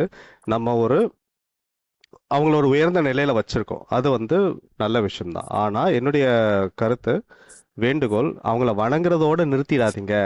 நீங்க நீங்க கும்பிட ஆரம்பிச்சிட்டீங்கனாலே தள்ளி வச்சிடுவீங்க. நீங்க வந்து கும்புற நிலையில இருக்கீங்க, என்னால உங்களை ஃபாலோ பண்ண முடியாதுன்ற மாதிரி ஆயிடுது. அப்படி இல்லாம அவங்க சொன்ன விஷயங்களை நம்ம வந்து பயன்படுத்தி பார்க்கணும். நிறைய விஷயங்கள் கொடுத்துட்டு போயிருக்காங்க. ஒரு மனுஷன் எப்படி வாழணுன்றதுல இருந்து ஒவ்வொரு விஷயத்தையுமே வந்து சித்தர்கள் அழகா கொடுத்துட்டு போயிருக்காங்க. முடிஞ்ச வரைக்கும் ஃபாலோ பண்ணிக்கலாம். எல்லாமே இப்போதைக்கு முடியாது, அந்த காலம் ஆயிடுச்சு, நம்மளால எல்லாத்தையுமே ஃபாலோ பண்ண முடியாது. அட்லீஸ்ட் முடிஞ்ச வரைக்கும் ஃபாலோ பண்ணலாம். அப்போ சித்தர்கள் சொன்ன விஷயங்களை நம்ம வந்து எடுத்து ஃபாலோ பண்ணும்போது அவங்க உண்மையிலே, என்னை பொறுத்த வரைக்கும் சித்தர்கள்ன்றவங்க வந்து ஒரு சயின்டிஸ்ட். அந்த காலத்தை பொறுத்த வரைக்கும் அவங்க தான் மிக உயர்ந்த ஒரு விஞ்ஞானிகள். அந்த விஞ்ஞானிகளுக்கு உண்டான ஒரு மரியாதையும் நாம கொடுக்கணும் அப்படின்றதான் என்னுடைய கருத்து. அவங்களுக்கு அவங்க ஒரு மகான்கள்னு வச்சு கும்புறீங்க, ஓகே, பட் அது பத்தாது. ஒரு உதாரணம் சொல்லுவாங்களே, படத்துல கூட வந்துச்சுன்னு நினைக்கிறேன், நீ ப்ரூஸ்லியோடைய போட்டோ வச்சு கும்புறதுனால உனக்கு அந்த பவர் வந்துடாது. ப்ரூஸ்லி சொன்ன மாதிரியே அவர் செஞ்ச பயிற்சிகள் செஞ்சா மட்டும்தான் உனக்கு அந்த பவர் வரும் அப்படின்ட்டு. சித்தர்களுக்கும் அதேதான். அவர் போட்டோ வச்சு மட்டும் கும்புறது மட்டும் பத்தாது. அவங்க சொன்ன சில விஷயங்கள், அவங்கள மாதிரி சில பயிற்சிகள் செஞ்சோம் அப்படின்னா அவங்க அளவுக்கு போறதுக்கு இப்ப நமக்கு டைம் கிடைக்காது. ஏன்னா அவங்களுடைய டைம் ஸ்பேன் வேற, லைஃப் ஸ்பேனும் வேற. அவங்களால பல 100 வருடங்கள் சர்வசாதாரணமா இருக்க முடிஞ்சது. நம்ம இப்ப 60 வயசு தாண்டதே பெரிய சாதனையா இருக்கு. ஸோ அப்போ இப்போ இந்த காலத்துக்கு ஏத்தபடி ஒரு சில விஷயங்கள், சித்தர்கள் சொன்ன விஷயங்களை ஃபாலோ பண்ணலாம். அவங்க கொடுத்துட்டு போன விஷயங்கள் எவ்வளவோ வந்து ரொம்ப அட்வான்ஸ்டான விஷயம். அப்போ அதை வந்து கேலிக்குள்ளாக்காம, அதை வந்து கிண்டல் பண்ணாம, அதுல உங்களுக்கு புரிஞ்சுதா, ஓகே இது புரிஞ்சிடுச்சு, இது இந்த விஷயம் இது எனக்கு புரியலையா, அப்போ புரியலைன்னா புரிஞ்சுக்க முயற்சி செய்யுங்க. கிண்டல் பண்ண வேண்டாம், அதை வந்து ஒதுக்கவும் வேண்டாம். உங்களுக்கு புரிஞ்சிடுச்சுன்னா ஓகே, புரியலைன்னா உங்களுக்கு கேட்டு தெரிஞ்சுக்கலாம். அந்த மாதிரி. ஏன்னா இது எல்லாமே வந்து ரொம்ப பவர்ஃபுல்லான ஒரு விஷயம். ஒவ்வொரு வார்த்தைகளும் எடுத்து பார்த்தீங்கன்னா, இவ்வளோ பெரிய விஷயத்தை எப்படி சர்வசாதாரணமா ஒரு வரியில சொல்லிட்டாரு அப்படின்னு ரொம்ப ஷாக்கிங்கா இருக்கும். ஆனா நார்மல் பீப்புள்லாம் வந்து பாத்தீங்கன்னா புக் எடுத்து பார்த்துட்டு இது ஒண்ணுமே இல்லை அப்படின்னு சொல்லிட்டு போடும்போது மனசு வலிக்கும். எவ்வளோ பெரிய விஷயத்த சொல்லிட்டு போயிருக்காரு, நீங்க என்ன சர்வசாதாரணமா ஒரு மரியாதையே இல்லாம இருக்கே அப்படின்ற போது மனசு கொஞ்சம் கஷ்டமாக இருக்கும். ஒரு ஓப்பன் மைண்டோட, என்னை பொறுத்த வரைக்கும் ஓப்பன் மைண்டை தான் தேவை. நீங்க வந்து நம்புங்கன்னு சொல்லல, அதே சமயத்துல இது வந்து சுத்தமாவே மூடத்தனம்னு ஒதுக்கவும் வேண்டாம். இருக்குமா இல்லையா, என்னுடைய பார்வை அதுதான். இது வந்து நான் உண்மைன்னு அப்படியே எடுத்துக்கவும் மாட்டேன், பொய்ன்னு ஒதுக்கவும் மாட்டேன். என்ன இருக்கு அப்படின்னு தெரிஞ்சுக்கணும். எனக்கு வந்து கியூரியாசிட்டி, அதெல்லாம் தெரிஞ்சுக்கணும்னு ஒரு ஆர்வம். அந்த ஆர்வத்தோட நான் போய் பார்க்குறேன். பார்க்கும்போது எனக்கு சில விஷயங்கள் புரியுது, ஓகே, சில விஷயங்கள் புரியல, அது ஓகே, இப்போதைக்கு நம்ம மைண்டுக்கு அது புரியாது, எடுத்து வச்சிருவோம், டைம் வரும்போது அதை புரிஞ்சுக்கலாம் அப்படின்ற ஒரு இது. இந்த ஒரு ஓப்பன் மைண்டோட நம்ம முன்னோர்கள் சொன்ன விஷயத்த கொஞ்சமாவது பாருங்க. எல்லாத்தையுமே ஒதுக்க வேண்டாம். ஒரு ஓப்பன் மைண்ட் அதான் தேவை. ஒரு ஓப்பன் மைண்டோட அவங்க சொன்ன விஷயங்களை பார்த்தீங்க அப்படின்னாலே லைஃப் சேஞ்ச் ஆகும். வாழ்க்கையில நல்ல மாற்றங்கள் கண்டிப்பாக ஏற்படும். அதுதான் என்னுடைய ஒரு கருத்து, என்னுடைய ஒரு வேண்டுகோளாக நான் வைக்கிறேன். ரொம்ப சந்தோஷம். முக்கியமான ஒரு செய்திய மக்களுக்கு சொல்லி இன்னைக்கு உண்டான பாட்காஸ்ட் எனக்கு ரொம்ப நிறைவா இருந்தது. பட் இன்னொரு ஒரு கூடிய சீக்கிரம் உங்களுடைய அப்பாயின்மெண்ட் இன்னொன்னு கிடைக்கும்னு நம்புறேன். பிகாஸ் கோவில்கள், அந்த போர்ட்டல்ஸ் அண்ட் வொர்ம் ஹோல்ஸ் பத்தி இன்னும் நிறைய பேச வேண்டியிருக்கு. நான் இன்னும் அந்த அமானுஷ்யங்கள், அந்த சிஜில்ஸ் பத்தி எல்லாம் கேட்கணும் அப்படிங்கிற ஒரு இதுலலாம் இருந்தேன். சக்கரங்கள் இருக்கு, சிஜில்ஸ் ஓகே, இருக்கு. ஓகே. ஸோ கண்டிப்பா இன்னொரு க சந்திப்பு நமக்கு கண்டிப்பா இது பண்ணுங்க சார். முடிஞ்ச அளவுக்கு அத நேர்ல சந்திக்கிறதுக்கு உண்டான வாய்ப்பா இருந்ததுன்னா, இன்னுமே ரொம்ப சந்தோஷமா இருக்கும். ம். ஸோ இது இது என்னுடைய பெர்சனல் ரிக்வெஸ்ட்ட நான் இங்கேயே ஓகே, வச்சுட்டு, ஓகே. ஆ இன்னைக்கு உண்டான பாட்காஸ்ட் ஒரு ஒரு எண்டுக்கு வந்துரலாம்னு நெனைக்கிறேங்க சார். ஸோ ஷூர் தான். ரொம்ப சந்தோஷம். உங்களுக்கு உடம்பு முடியல. பட் இருந்தாலும் இவ்ளோ நேரம் டைம் ஸ்பெண்ட் பண்ணி, நெறைய நாலேட்ஜ் ஷேர் பண்ணி குடுத்துருக்கீங்க. ரொம்ப ரொம்ப நன்றிங்க சார். ரொம்ப நன்றி. தேங்க்யூ. ரொம்ப நன்றி. இந்த மாதிரி ஒரு விஷயம் நன்றி. பேசுறதுக்கு வாய்ப்பு கொடுத்ததுக்கு ரொம்ப நன்றி. ஏன்னா இது வந்து எல்லாருக்குமே வந்து பாத்தீங்கன்னா ஒரு ஸ்பிரிச்சுவலான ஒரு விஷயத்த ரொம்ப சிம்பிளிஃபை பண்ணி கொடுக்குறீங்க. அது இன்னும் நிறைய பேர் இன்டர்வியூ பண்ணியிருக்கீங்க. நிறைய விஷயங்கள் நீங்க பேசுனதே பெரிய கடல் அளவுக்கு எக்கச்சக்கமா இருக்கு. இதுல இன்னும் மத்தவங்கள வேற கொண்டு வந்து பேச வச்சுட்டு இருக்கீங்க. மக்களால தாங்கிக்க முடியாது. அவ்வளோ விஷயங்கள் கொட்டிக்கிட்டே இருக்கு. ஒவ்வொருத்தரா பார்த்து பார்த்து அதெல்லாம் எடுக்கணும். கண்டிப்பா உங்களுடைய சேவை கண்டிப்பா தொடரணும். இன்னும் நிறைய பேர் இன்டர்வியூ பண்ணுங்க.